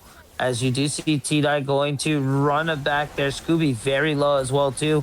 The Frozen Domain going to finally drop. The bubble going to find a catch, but Orn going to knock up 3 from the terrain. As Jinx going to get excited. Ballistic, this might be their fight. As Buck be able to find one onto the back. As Ballistic finally going to go down onto from Leviathan. But there is the Lone Wolf still alive. Flock going to find it. This might be the ace for Hyrulean heroes to come back. Oh my gosh, they get it. No way. Absolutely unbelievable. The double enchanter comp keeps everyone alive for so long, but it's not completely the doing of Hyrulean heroes. I really think of everyone, late reconnect, recover. Like, what an incredible. Oh, last year is so goaded for this, dude. What an incredible graphic from our producer. My gosh. Oh, I'm at a loss of words. I'm never at a loss of words, bro. Please, someone scream. Please share this. Get this out. Get this man out here. Please. He is doing God's work. Oh, my God. I love you, dude. Amazing. And yeah, speaking of amazing, Sejuani, Kerrigan doing the Lord's work out here on the Rift era. Yeah, cooking up. I got to give it to them. Just beautiful, beautiful work. Oh, 004 right now hasn't lost a beat, and you got to be feeling some type of way if you're on the side of Jolly Roger right now. Yeah, I mean, you got to feel like you had this game completely in control, and in that last fight, I mean, T-Die did their job beautifully, got onto the enemy AD carry, ran them out of the fight, but all 4 of the top lane members, everyone aside from Thresh, who was getting run out themselves, go back to chase the Sivir. And one of the major side effects of that is the Subjugate runs out on Kagran. So when they go to re-engage, Sejuani is fully tanky again. So it's so difficult for them to ever take them down, with Seraphine healing and shielding everybody, Nami doing the same. I see, looking at some of these completed items, Phantom Dancer coming through for the Jinx, like I mentioned, making up for the lack of attack speed on the Hexoptics. So you get the item that gives the most attack speed in the game, as far as I remember. And then Mhm. in your mid lane, I truly feel that Seraphine, I would like to see the tier item, that Diadem of Songs, because Seraphine just consistently is shielding herself or others, and you can get it pretty much permanently procced. But we are going to see a Rylai's. Want to make sure your E's constantly are snaring those beat drops. That's why you see the Ashe Seraphine combo so often. And I usually build Seraphine into a full support after the Blackfire Torch, go for, Tears of Helia or go for the Diadem of Song, but they're going to go for a more damage building option as big Oh, Encore short. the Encore is looking a little short. I thought it would have enough reach, but unfortunately, it doesn't. It's not needed. As we can see, Buckby going to be able to catch Crockpot there, and yeah, Tie-Dye going, or excuse me, T-Dye going to be able to find a solo bolo yet again on the top side, and to be looking at a killing spree right now, and it is tied in gold. Yeah, they brought it all the way back. Still a 2K deficit in the jungle, but 1.5K for the top, and the ADC will balance that out. They've swapped lanes very efficiently here, allowing Jinx to just free farm in the mid lane. Still pretty far from the Infinity Edge, only sitting on the crit cloak for now. But a big turret going into Ambessa's pocket. Huge spike for Ambessa, now has the Spear of Shojin. So now we'll be able to move towards some more defensive-oriented items, thinking Sterix Gauge, Death's Dance. I don't really see a need for Mauve Malmortius. It's really only Orianna, and Ori is building an extremely defensive build. I'm a fan of the Seraph's Embrace, but you usually want to go for like a 1 damage item alongside it, like or a Death's Dance, something like that. Or if you're going to go defensive, you go full defensive. You go tier into Roa, then get the Seraphs. Then Right. you can't really go down the middle like this build. I think there's a little bit of panic there. I think everything was going well. They were like, oh, we don't really need defenses. That ace happened, and they're like, okay, we kind of need a little more defenses, and now kind of split in between builds. And now that's going to definitely be a hindrance for their mid laner. Again, that might just been a panic there. A lot of pressure here. We are at semis. This is do or die. No one wants to end up here. No one wants to lose here. So, Yeah, it's a really tough spot to be in. And, speaking of the mental, it's, you think about how it would feel to lose in a situation like this as they're going on to Kagran, but he can just I like dash this. away. Yeah. As they do find it, the box going to find its Mark Kagran just alive. Does not matter that they've been gone. We're going to find another hook on to Bucky, but has the Encore. Going to find 3. Huge stun onto the end there, and Abessa just putting the rest of Jolly Roger into a blender, and it is just a Beyblade, letting it rip the public execution, looking like it hit across the map, and is still just chasing. Go Theory down, but for 3, finds the rocket from Dragon into bot. This team is amazing right now, firing on all cylinders. The heroes find another ace. Who else can we take out? Let's start the next game 3v5. See how it Right. works out. Ballistic doing his namesake T-Dye. I mean, that last fight, they used so much on Kagran, and then they shift their focus to Buckby, but they just don't have any damage to burst down these targets. You have Sivir, AD carry, and your Orianna is just now finished as Zhonya's second item. You do not have the damage. Merc Treads also were the option. Those enchanted Merc Treads, so you just don't have the ability to burst anyone down. So when they turn onto Seraphine, she just encores the entire team. Oh, and they turn man. into this massive wombo. Ambessa flies to the backside of the fight. Jinx now has completed the Infinity Edge, 1 item away from complete crit. They are going to have to scale this game out for quite some time to get Infinity Edge onto Sivir, to get some defensive items onto Trundle so they can stay alive in these team fights. You are looking at a long road to recovery for Jolly Roger. Right. I gotta say, I did a did get thrown off there by Buckby. That skin looking like she threw Encore, but it was the downbeat. And I think that might have happened with Jolly Roger as well too. Seeing the big wave, they're like, "Oh, that's it. We're good to go." They were kind of separated. They did find a group up after, and yet they got punished heavily for that group up. And overall, just a great performance here from Hyrulean Heroes, able to flip the gold back. It's an 11K gold flip. They were down by 7, and now they're up by 4. Yeah, I mean, it's just a very impressive That's huge. mental comeback, actual comeback in game. And you asked about scaling earlier. If you just look at the state for Seraphine, for Nami about to complete their second support item. Sejuani already moved on to the support items themselves, with the Zeeks already having that Heartsteel available to stack. Seraphine, Damir's got more damage than Orianna in their build, and the actual two scaling champs on paper, the Jinx and Mbessa, wicked far ahead. 3.5k gold advantage for Jinx at this point. And Mbessa about to complete, I would assume, that third item going to be either a Death's Dance or a Sterix. Either way, going to be very valuable for them staying alive in these fights as the main dive threat.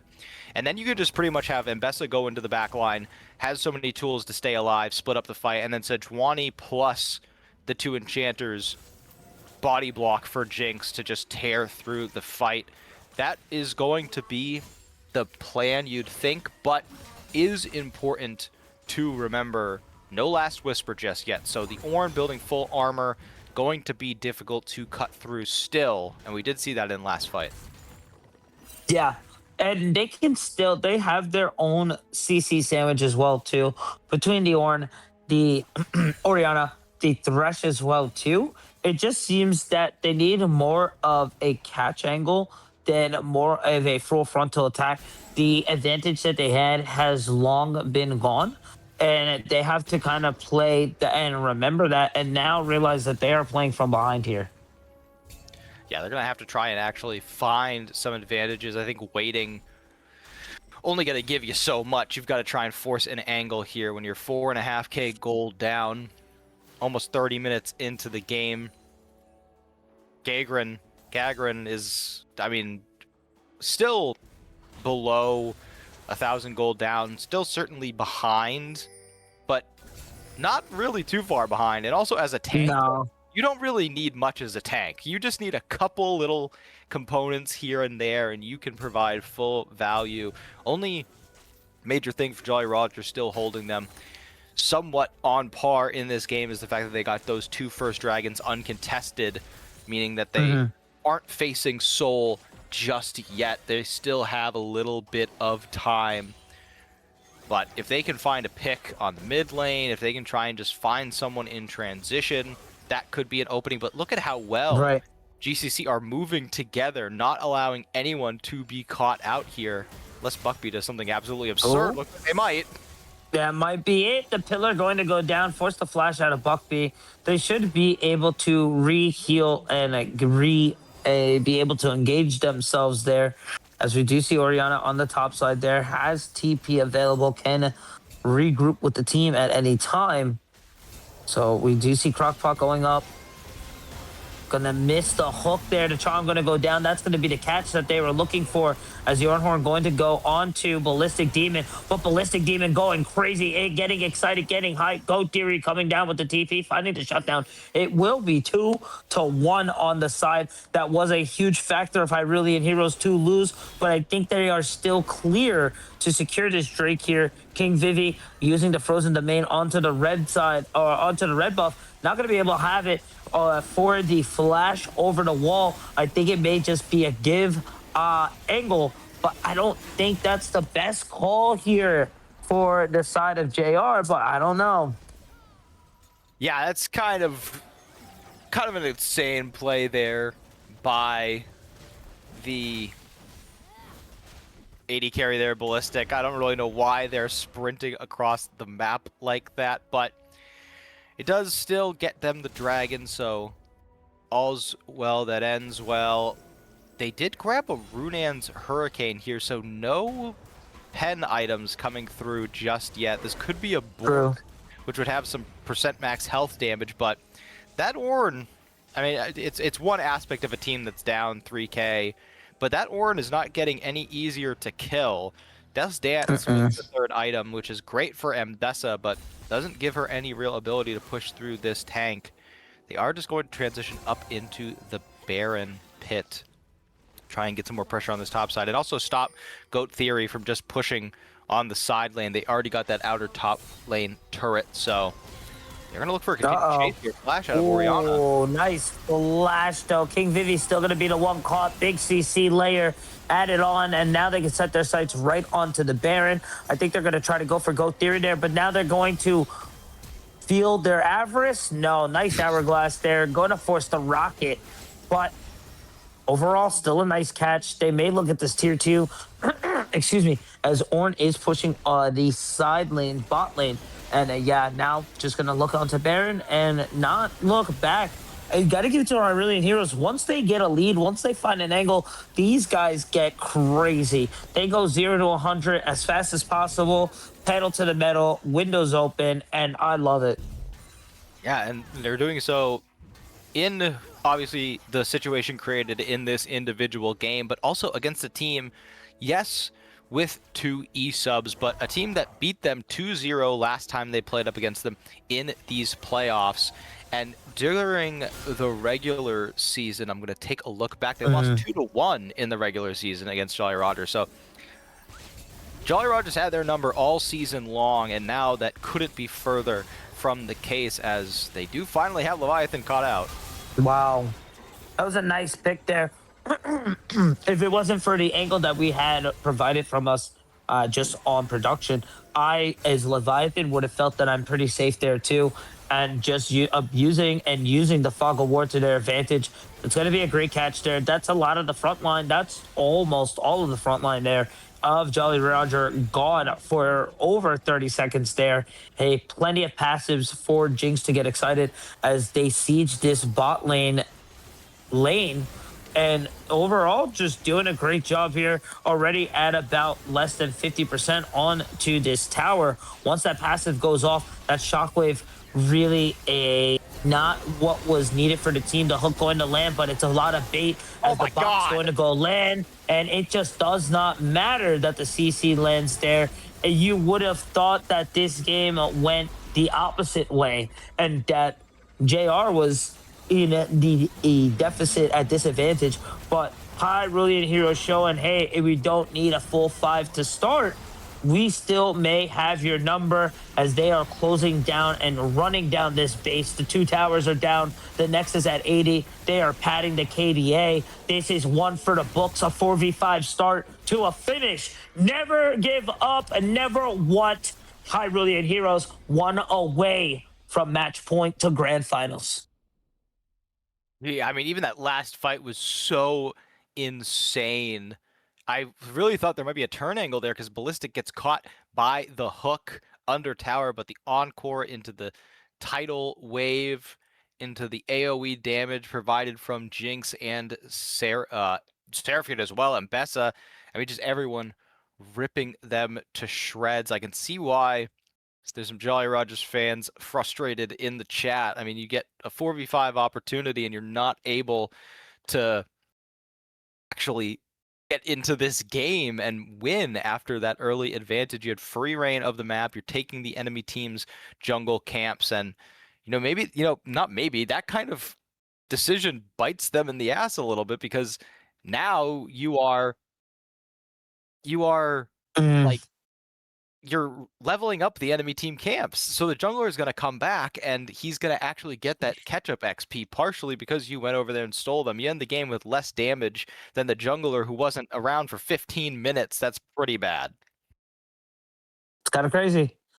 It's kind of crazy. What can the the Jolly Rogers team be able to do with the behind deficit? With that being said, we will take a quick break. Pick and Bands will be going soon, and we will be right back. Don't go anywhere.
We are back Beautiful. for game 3 of our lower bracket finals, best of 5 between Jolly Roger Black Pearl and GCCe Hyrulean Heroes, the latter being up 2-0 after a 4v5 for 15 minutes in game 2, the return of Kagrin.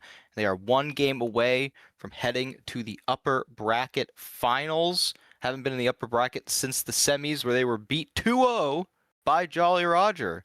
So, Huey, what do you think that the Hyrulean heroes have to do to close this series out?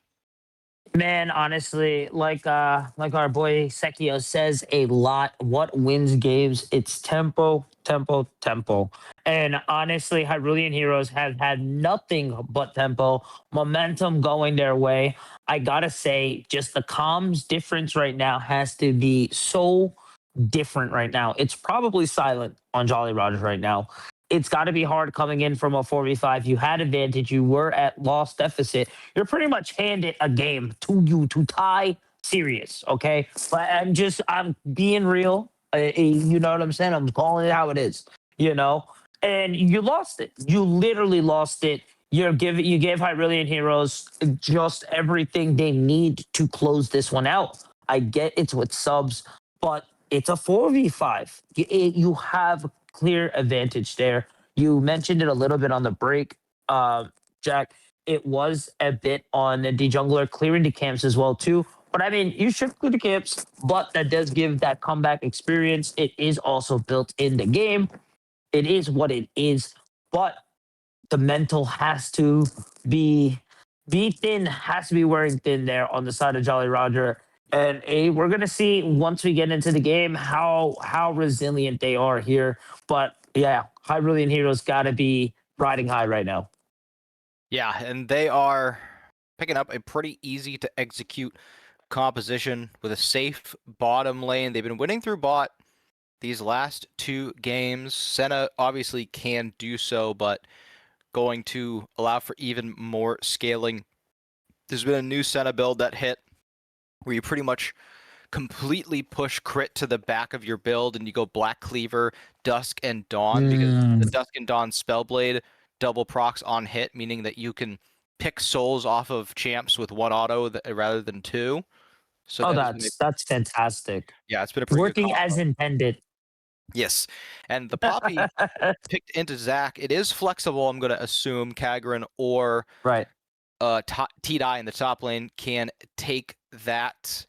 The Mordekaiser ban comes through again, so they're not going to 5-ban mid lane, even though they haven't picked up their champion. But I'm, I guess, assuming the Mordecai is just something they don't want to deal with, as Aurora will be the last ban. And the only ban for Jolly Rogers is going to be seen here. The Zac pickup in the jungle for King Vivi. I mean, a decent enough champ gives them a way to get onto the Senna, but already with with Poppy here, Nautilus as well has a pretty easy time just clicking on the Zac in midair. If you're in range, you can just root him right out of his jump. So, gonna need to see what they do to make this work, as Rumble once again will be the only ban from Jolly Roger. Yeah. As we can see, it's just unfortunate there again how the E subs work there. Rumble is going to be the last and only one again for them. I gotta say, I'm really enjoying Hyrulean Heroes here. The execution is just a lot easier to perform. If two pull the trigger too early before Poppy negates them, she can stop a full opener. She can stop a face check. Honestly, add in the Ziggs is there as well there too. Hyrulean Heroes has the tower destruction now built in with his innate passive, also with a DC4 uh, passive within his ability. Yeah, should have destroyed towers later. They have the late game as well too. Jolly Roger also has a pretty decent late game scaling with Smolder, one of the best scaling ADCs. Syndra gonna help mitigate some of that mid game transition to late game. Great damage there and more range as well too.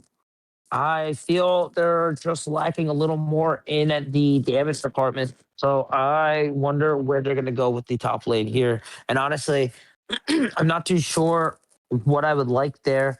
Gwen kind of fits there into the blind pick, last pick for Jolly Roger. Yeah, it's pretty good. I was thinking maybe the Renekton for themselves because the Sure. counter picks available aren't really there. It also gives them some more follow-up. I was concerned when I saw the Cinder locked in. Zach and Rel would really like a champ that does damage to come with them, and now they have that Yes. in when the Akali Mm, finally locked down, but not mm. for that mid lane Buckby, for T-Die in the top lane. If I remember correctly, last time I cast this Hyrulean Heroes squad, T-Die had a pretty quiet series, then pulled out the Akali and was shockingly carrying the game with it. I'd have to Oh go man. back and recheck, but I do remember T-Die having like a pop-off performance that was not expected to be seen. So very much excited to see how they play around this as Kagrin. Oh, we do. So the chat, someone in chat called it out. It is Nautilus Nice. jungle. Nice. Heck yeah.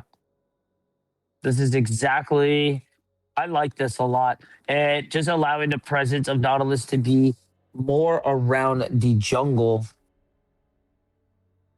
or excuse me, around the game to keep themselves afloat and good.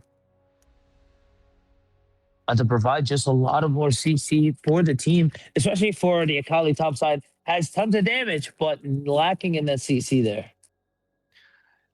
Yeah, and I think that considering the matchup for Poppy in the bot side is better into the Rel than even Nautilus, gives you a really good fight down there, scales well with Senna, also allowing to just like keep anyone off them, push them back, allow Senna to scale at range and stack at range for the majority of the game. I am a bit concerned about the front line though for GCC because you've got Poppy in the support role, won't be able to build up as much. Nautilus in the jungle, the protoplasm is almost 100% going to be coming in here, so how tanky can he get, we'll see, as another game where Kagrin just struggling to load into the game. At least he's on another support-ish champion, so actually farming and getting camps and getting early leads not as important on a champ like Nautilus.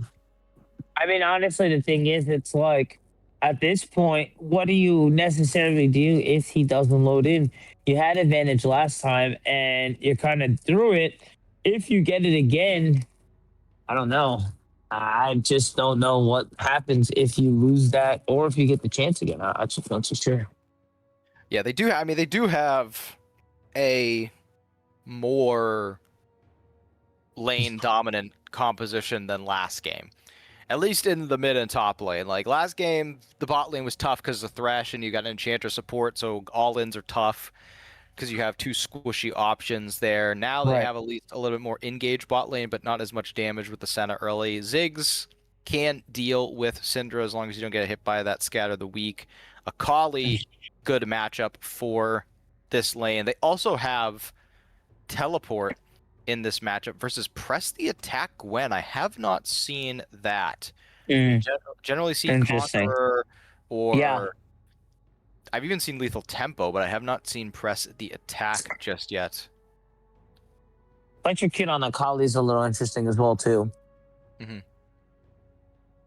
Yeah, just going waiting for this pause here. TP advantage will also fall to the side of Hyrule Heroes. I wonder how much that's going to affect the mid and late game with it being on Ziggs and Akali.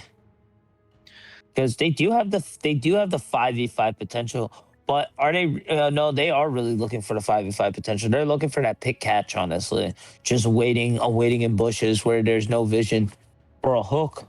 Some C4, a binding from Senna, also Poppy. A lot of initiators here on their side as well too.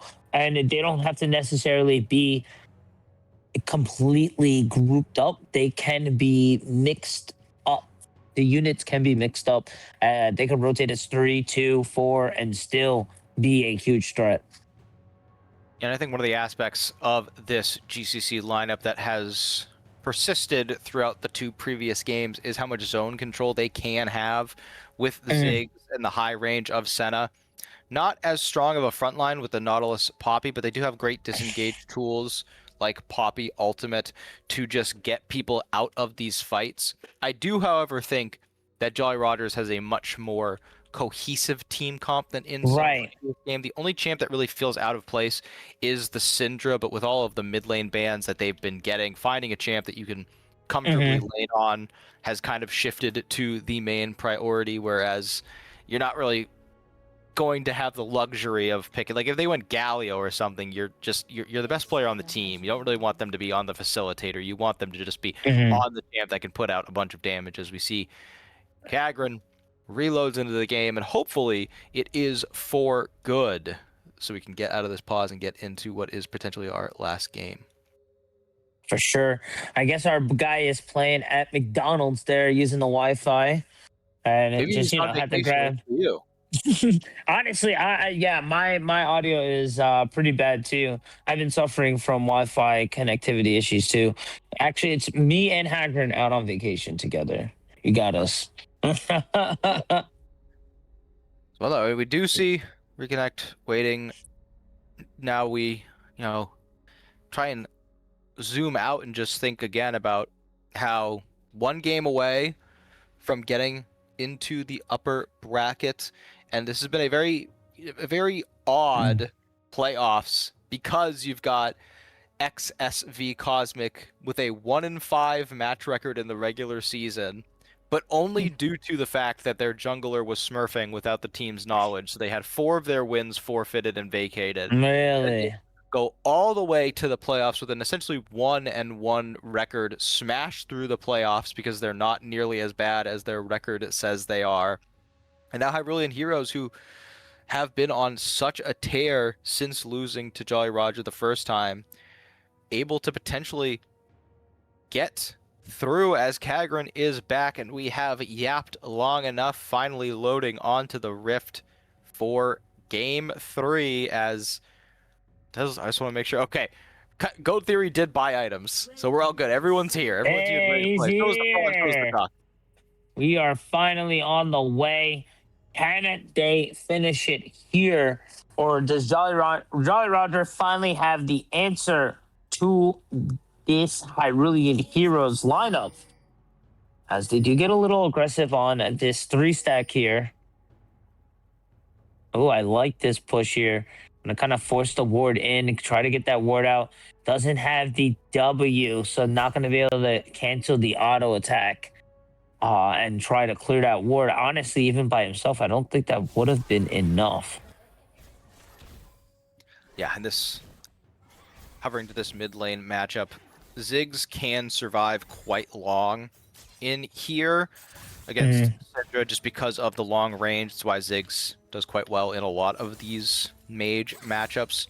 And only place where the rest of the team has to be really careful is when Syndra goes to roam, because oftentimes in 5v5 competitive, even in solo queue, the best thing for Ziggs to do is just throw out the ult to help out wherever Syndra's roaming, and then just push the tower and try and get that mid lane crack as soon as possible so they can roam out on the map and start applying their own pressure while already having taken that turret. So the rest of the team is going to have to be careful if Syndra does roam down and get them in a bad numbers fight. I gotta give the the BM here over to T there. Gonna taunt a little bit in a front and just had the micro movement to just misstep a few abilities there on the top lane and get full advantage there. I think forcing Gwen to recall or consider their next actions very, very carefully. As yeah, they mentioned in chat, I'm excited to see what else they bring to the table here. Yeah, and when we talk about this top lane matchup, I think we've already mentioned even this game, but the no teleport, we talked about it in other games too, the 7-minute long cooldown on the quest teleport, you have to make excellent usage of the summoners you take instead of teleport if you're going to go that route. And based on some of this early laning, if you're a Jolly Rogers fan, you got to be very hopeful that this Gwen is able to turn it around. And for this organization, I know that this is Cinder League, so it's not as close to some of their other performances. Also, I'm not even entirely sure that this is the same org, or maybe just one with a similar name. I'd assume the same org. But Jolly Rogers is an organization that has won the NACL Open Qualifier before. Like, this is an org that is typically used to seeing some pretty decent success. So, Right. like with that different situation, you got all these e-subs and, you know, rumors about members playing tryouts instead of playing in this game. So maybe just a little one-off situation. crazy. And nice knockback there over onto the Poppy. The lockdown going to not land, and they're going to get aggressive here. The double flash going to go. The ignite going to proc. I don't think that last hit going to land to catch the Senna, as they are going to tag the flash. Barrier still active for Senna, so not going to lose everything, but that is going to still be a good advantage to the side of JR, as probably going to just negate Zach's approach yet again. We touched on it a little earlier that it's a little unfortunate that Poppy just has a turn off button there. Granted, it is a long cooldown, but can shut down 2 initiators on their side with a push of a button. Yeah, and Ballistic really doesn't lose much. They do flash, Right. but so do Smolder, and I thought Rel had flashed, but turns out they had not. You get back to lane, and all of the minions are pressuring under your turrets. You don't actually lose any XP. You can just show up, and speaking of show up, Kagran in this top lane. Ghost is procced, so is that list. It's the 3 words everyone loves, but the execution going in, the electrocute as well too. It is going to be a 1-for-1. Both ignites going to proc. I don't know. How do you feel on that one? Does that really count? I mean, you have a 10 CS lead. You're gonna get some items in. I don't know how I feel on that one. Yeah, it's not worth because of where the wave was. If Nautilus could have stayed and held the wave a little bit longer, it would have been okay, but because they can't, they have to go get their top side camps. It pushes under your turret, which not only means that Akali misses a couple, which isn't the end of the world, but forces the teleport to be used, which is rather noxious, as Syndra taking a good chunk of damage. Ziggs, though, low on HP. Both Suns used for both top laners. Teleport used for Cinder, but not Ziggs, so that's pretty good look right now. Try and get him out of this lane, which is exactly what Kagran is doing. Not as much looking for a kill, more so just looking to get Ziggs enough pressure to recall and not necessarily have to TP back to lane. You got to give it over to Goat, though. Just has really good mana control in the mid lane. I feel which is really heavy difficult. Nice stopping the recall on Ziggs as well, too. But just really overall, it doesn't really matter the character he is. He's just always in the lead there in terms of mana and lane. Yeah, and it's not only evident from their solo queue, where they are performing extremely well, mostly on these heavy control mages that you see in lower elos, the Mels, the Malzahars, Zareth, stuff like that, but also in terms of play in this league, as Leviathan's getting wrecked here. Oh, yeah.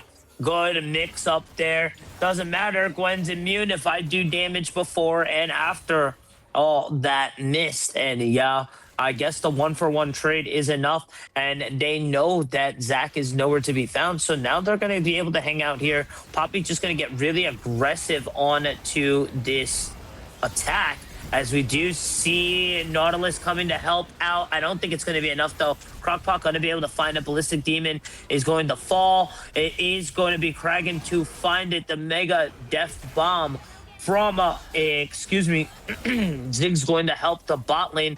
Zach very low, as well is Rel. They should be able to clean things up. I think Big Ziggs is on the rotate back. He is Poppy on 1. No one going to be able to match it. No long range either. I don't know if that's really the proper call, Zach. You're going to take a lot of minions and going to lose your respawn, your passive. You might lose your life as well, too, as he drops the Hex Tech bombs all over the globs. And oof. That's a little unfortunate there. Yeah, if your mental wasn't broken before this game, it is now. That is an absolute devastating Yeah. series of events. And, you know, the good roam, I was mentioning earlier, saying, oh, yo, usually Syndra is the one that roams without Ziggs, but Ziggs comes Right. all the way down, cleans up, gets the kill onto Rel, which is huge because you want your mid to get the kill credit when they roam for something like that. Mm-hmm. But then also, as soon as the Zac goes down, I was like, if with W, E, and Q all being AoE, I think they can one-shot the blobs once they get close enough. Didn't even Right. need W. Yeah. Just EQ is enough. As now Flock doing a perfect job as Poppy, just being as obnoxious as Mm-hmm. possible. I am now Kagran, despite all the DC stuff, I will assume they know better about Nautilus jungle than I do. I was not expecting Roa first item, though, I'll admit it. I mean, to be honest, let's kind of think about it. You get your health, you get mana. I don't really necessarily need the mana, but it does help with the ganks. You don't have to necessarily worry about having the mana. The Q is on pretty expensive. A lot of hooks are, or most hooks are. Overall, I don't think it's necessarily a bad item. Also, that depth charge is going to do a little more damage. It does scale off the AP. You'll get a little more shielding as well too. So again, no, I'm not. I'm not really bad with that item. Oh, Yeah. nice Poppy engage here. Gonna open up Smolder. Gonna be able to find the escape there. Does have Rel in front as well too. Has 83 stacks, I think, on his dragon training. If I'm not mistaken, that might be 63 again. I'm 65. sorry. Okay. Overall 65 is still a decent number there. At about 10 minutes as well too. I was going to say, wow, 85 is really impressive, but no, 65 is still a great start there. So going to start to feel the benefits soon enough, but you can start to see the damage curve kind of going into their favor. Yeah, and continuing to push forward. Poppy, again, Block doing their job exceptionally well. You're not really looking to try and find kills here with Senna early in the game. You're just looking to For sure. provide as much space as possible for Ballistic to safely farm, get as many stacks as possible. They are lagging quite a bit behind, only at 17, now 18 stacks. Falling quite far behind where they want to be, at least around like 25 here. But Senna also doesn't stack linearly like most stacking champs. You're not expecting the same amount at certain benchmarks in higher levels of play. It's kind of like a big curve as you get more and more auto attacks on champions as you break out of the laning phase. But for now, still a little bit behind. I was also thinking more about the Roa in the jungle. You are getting another cheap item like we talked about in game 1 that will scale up throughout the game. So good gold efficiency at this point, and it just goes to show, you know, everyone's really playing with their head on GCCe. Right. They could have been the ones who tilted after being 4v5 in game 2, having that need to come back, but they're making smart build decisions in this bottom lane. You see them continue to freeze the wave. They're not looking to do anything crazy or aggressive. They just want to get their farm. And top lane, T-Die, just going all in, playing as aggro as he can because he understands he's winning this matchup. Yeah, 30 CS lead, 2-1 right now. You do see Poppy getting aggressive here, going to force Rel into the wall there. I don't think they can really initiate the fight onto the Rel there. I think it has to be Smolder or just don't fight anymore. As you can kind of see Rel surviving now. And yeah, right now, this is exactly what Hyrule Heroes want. A decent lead, to almost 3,000 gold lead. There we go. As we see Tide, they know Drake is being initiated, so they should be open towards it. But Zac is here by themselves. I don't know if that's it. A lot of CC changes going, a lot of love, but it's going to be more than enough goo and enough man to go around to find the shutdown on to the solo bolo top laner there. Yeah, didn't have the cooldowns to fly out of it, but they do still get the kill on their lane opponent. Zac now finishes the Sunfire Aegis. Don't really need that extra wave clear, but they do now have it, at least the quicker clearing in the jungle.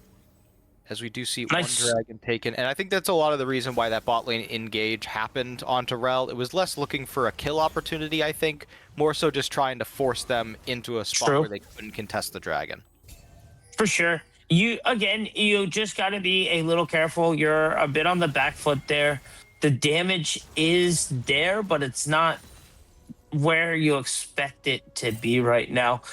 Smolder is only about 500 gold, does have the BF. Cole still not fully completed just yet, only about a few moments away from getting that little gold boost. Yeah, honestly, just a few more moments. I think the smolder can definitely be online, and then you can start looking for things. Quest just being completed there. Does not know that Zach is coming in, but now the shield is down, and this is what they're looking for. Nice pick there. This is exactly what you're looking for to get smolder online and start getting those dragon training stats in order. Yeah, good angle found there from King Vivi, moving down, understanding that you got so much CC. If you can just find a spot where there's no ulti, as Goat knocked up, bombed out. Good Yep. response by GCCe to not let that bot play go unnoticed. They find an advantage of their own. For sure. And you can kind of see that damage coming in from that Roa. That was a lot more damage there. I think honestly, without the Roa, excuse me, Cinder would have lived the death charge, if I'm not mistaken. Yeah, I mean, she probably would have needed another round of spells from Ziggs to secure the kill at least, which would have taken more time and made it more likely that Ziggs wouldn't be able to just bomb away from the Zac. Not low enough to where Zac could have actually done something about it. So I do like this item optimization from the side of the Hyrulean heroes.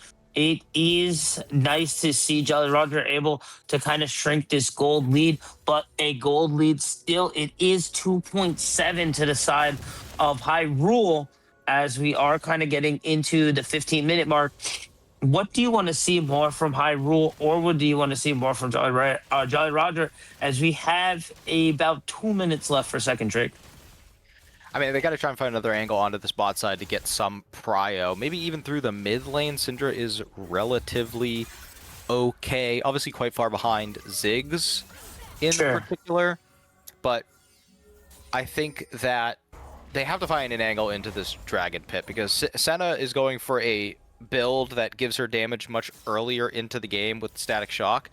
So it is going to be more difficult for them to be able to just walk into this dragon and actually find a fight on it. Now, luckily, it's going to be second at the game, but flash out of Smolder, it's going to make it even more difficult for them to find an angle. I think that's a good call, though. You're going to have to respect it. The mother might have been a little overzealous. I think I got to also give it again to the Hyrule. We're able to grab the voids as well. The macro has just been so good for them, just able to secure objectives across the board. It helps extend leads and just continue pushing forward as they do find an angle here, but it's going to be a trade here for the bot lane. Gwen really feeling the mode against this top lane Akali. Finally gets a really nice trade there on the scissors, as they look like it might be the pick that they're looking for. Big root, the chain of CC. I don't know if Zac's going to be able to find the approaches. Crackpot going to be able to keep applying the damage. Poppy going to find the ult to keep them away. And then, yes, Vivi able to find a kill onto Demon since they were separated there.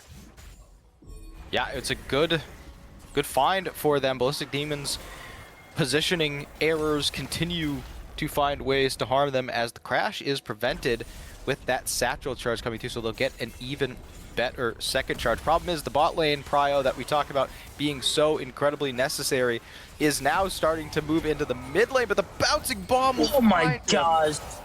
No way, the CC going to be more than enough there. But now the rest of the team is here in response. But now I don't think the Smolder ult going to be enough, but it will be a shutdown. Now push back into the terrain against Poppy is going to stop some of that damage. I don't know if they're going to be able to fully finish it, as Nautilus going to be able to clean up a double kill. Gwen here for support for the side of Jolly Roger, going to be able to find another one. It is going to be 3 for 2 for the side of Hyrule, but Jolly Roger still showing signs of life here.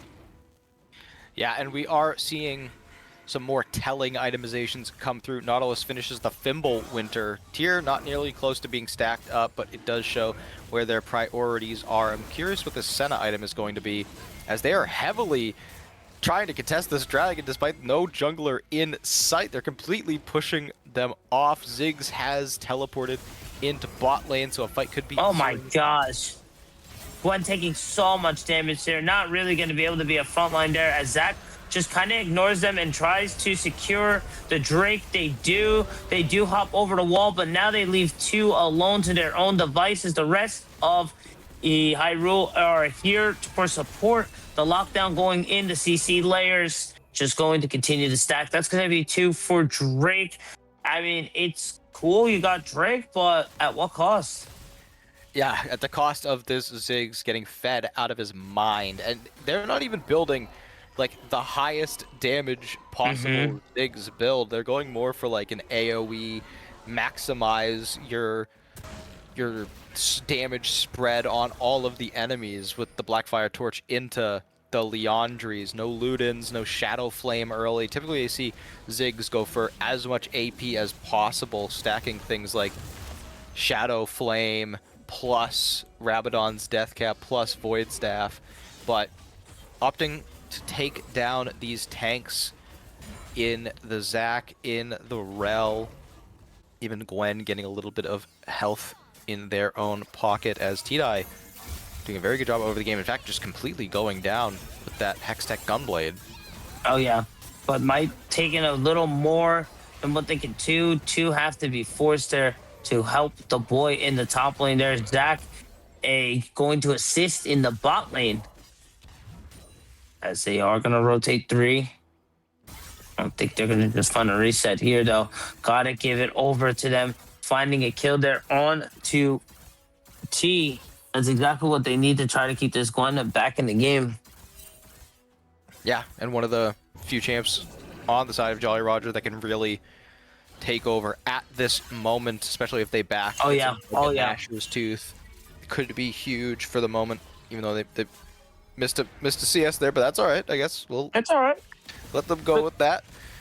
The shutdown covers it. The shutdown covers the the CS. Yeah. As Baron is going to be spawned here, who do you think has a better angle right now for the first Baron? I think even with the deficit, it is still Jolly Roger, because you have so much AoE or on-hit damage with the Gwen, with the Smolder. Also, Smolder spiking enormously here with Infinity Edge, second item, as Depth Charge will be used to try and pull them back, but if anything, just dissuades any fighting over that Raptor camp. I like what they are looking at right now, overloading the top side, trying to kill Gwen, take over on that side of the map, but not sure that they entirely committed to it. Looks like they're just trying to fight over this top side jungle with both of the mids on the bot side, but problem is Cinder has teleport up and Buckbee does not, so Buckbee's gonna have to push in this bot lane hard for them to actually have a winning chance here. Finally went on to Gwen. Finds it, gonna lock down onto the CC, add in layer to slow, pull back there. That should be a pick. Unfortunately, Rel not gonna be there in time, but Spooky is gonna be able to find their Senna. So I think that's a fair trade there. The gold lead is still just extending here from the side of Hyrule. So, but it is still helping over for Jolly Roger to at least be getting, continuing to be getting something onto the map. But this might be what they need to get their dragon. The ult gonna come in, the berry as well too. Good sustain the front line, gonna keep them at bay, but Nautilus just does not care who's there. They will find their target and blow up that dragon. And we were questioning that Roa, but that Roa coming in nice right now.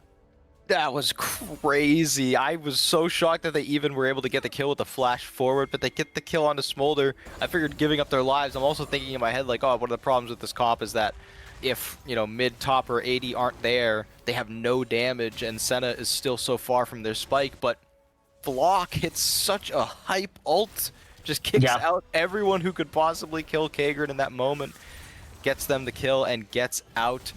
There are a couple of aspects, though, of this GCC team that they have to clean up if they want to end this game right. The Senna's got to stop getting caught out. Need Oh a yeah. little bit, need 1100 gold on Ziggs to finish this Rabadon's. Already putting down a ton of damage, but it's going to be even more once that item comes through. So hard to face check for the members of Scooby, but Ballistic's going up way too far. Yeah, for sure. It was looking very nice there, but I think that was a little overzealous on the push there. Syndra just trying to get something going there. Gonna have to go through all the bombs. The burn as well, too, is going to be more than enough to find the pick that they want to. Buckby on a killing spree right now.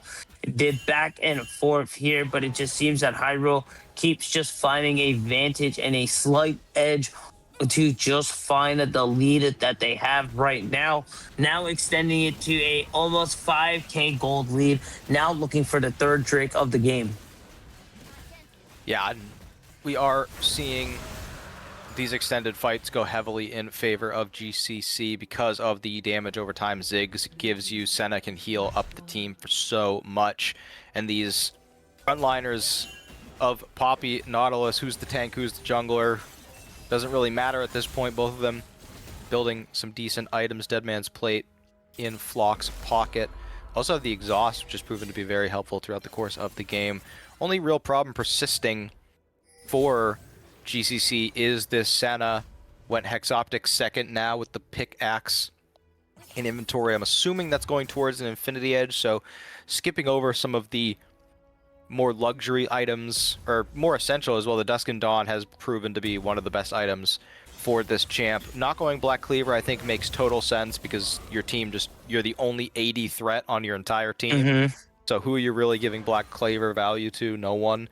But other than that, the big itemization to look at right now is Rabadon's completed for Ziggs. If you thought they did a lot of damage before, just wait till you see this next team fight. And over to the Smolder, as someone who's played this champ a bit, even in solo lanes, Hubris on ADC Smolder, something that if you're gonna build it, you want to do it early when you're actually like stacking it, because it's a stacking item. You want to get it as soon as possible if you're gonna get it. And you really only want to get it in the mid lane when you're actually going to be in, in range of most champions for the early game. So, bit of an odd itemization on 3, but let's see how this plays out. As there's really no way to get into this Baron pit if you are Jolly Roger. Not really, and you're gonna try to clear the tower. They will use the Death Bomb to help clear the wave. And I still don't think they find an angle in. So sure, you get mid, but we take Baron. And honestly, I'll take that trade almost any day of the week. Yeah, Ballistic has caught up considerably in terms of stacks. A little bit behind where you'd want to be still. You want to be around 75 at 25 minutes. So if they can get to 100 by 30, that would be truly where you want to be. Again, Dusk and Dawn would make it very easy because you can get so many stacks just by hitting Q, as Smolder taking so much damage from just regular Ziggs bombs. And Nautilus now beginning to build some full tank items with the Spirit Visage coming on for that shielding, not only from the Titan's Wrath, but also from the Fimbulwinter. Once it fully stacks up, the shielding will be consistently empowered. Shadow Flame done for Akali, plus the other Needless as they're going in deep. Let's see how they do it. As we wait for the 3-man ult to land there over onto Smolder. Ballistic able to grab a Gwen. Scooby able to grab Flock, but that bomb gonna put so much damage down onto the side of Jolly Roger. It was looking good, but now only 2 members remain, and they're looking low as Goat is on the run. The flash going to catch Zach. The TP coming in for the support as well, as now the gates are open. The base is now open as well too for Jolly Rogers, and as they are now looking for to set their sights, they're trying to close this one out. I don't know if it's possible, but T is here as well. It is 4 to 2 members right now. 1 tower is down, 1 tower remains. The Nexus is left at 80 to 50 to 40 to 30, and they look for the last one. They get the kill, they get the Nexus, and Hyrulean heroes are moving to finals. Incredible series for the GCCe Hyrulean heroes. just absolutely dominant, whether it was the game one, getting mega ahead in the bottom lane, playing through it with a substitute jungler. Game 2, 4v5 for 15 minutes. Coming to this game thinking it's going to be the exact same situation. You had a weak bottom lane. You've got a top side that wins early but's trading, not winning as hard as you'd like. A niche jungle pick, and they're able to put all of that aside. Take this series. Jolly Roger hitting their limit late in the year. Some players stepping aside, trying to get other opportunities. You got 2 E-subs, 1 listed sub, so a tough series to deal with nonetheless. But you got GCCe, a team that many did not expect to make it this far, going to be headed all the way to the finals. Yeah, really dominant performance there. It has to feel good. Unfortunately, it was with the subs, but hey, able to beat the team that took you down a peg and able to come back stronger and win. GG's well played and wish them the best into grand finals. Absolutely, and they are going up against a powerhouse in XSV Cosmic. We've talked a lot about Hyrulean heroes in this series, so to give a quick preview, as I mentioned earlier, Cosmic only have a bad regular season standing because they had a player who, unbeknownst to the team, was smurfing. That player was immediately, once they were found to be cheating, removed from the game, or removed from the league. Their wins were voided, so that left XSV with a 0-4 record when they previously had a 4-0 record. They went 1-1 the rest of the regular season, and then they have just dominated their way through the playoffs with their regular new roster. So as good as GCCe look today, they are going to need to bring an even better performance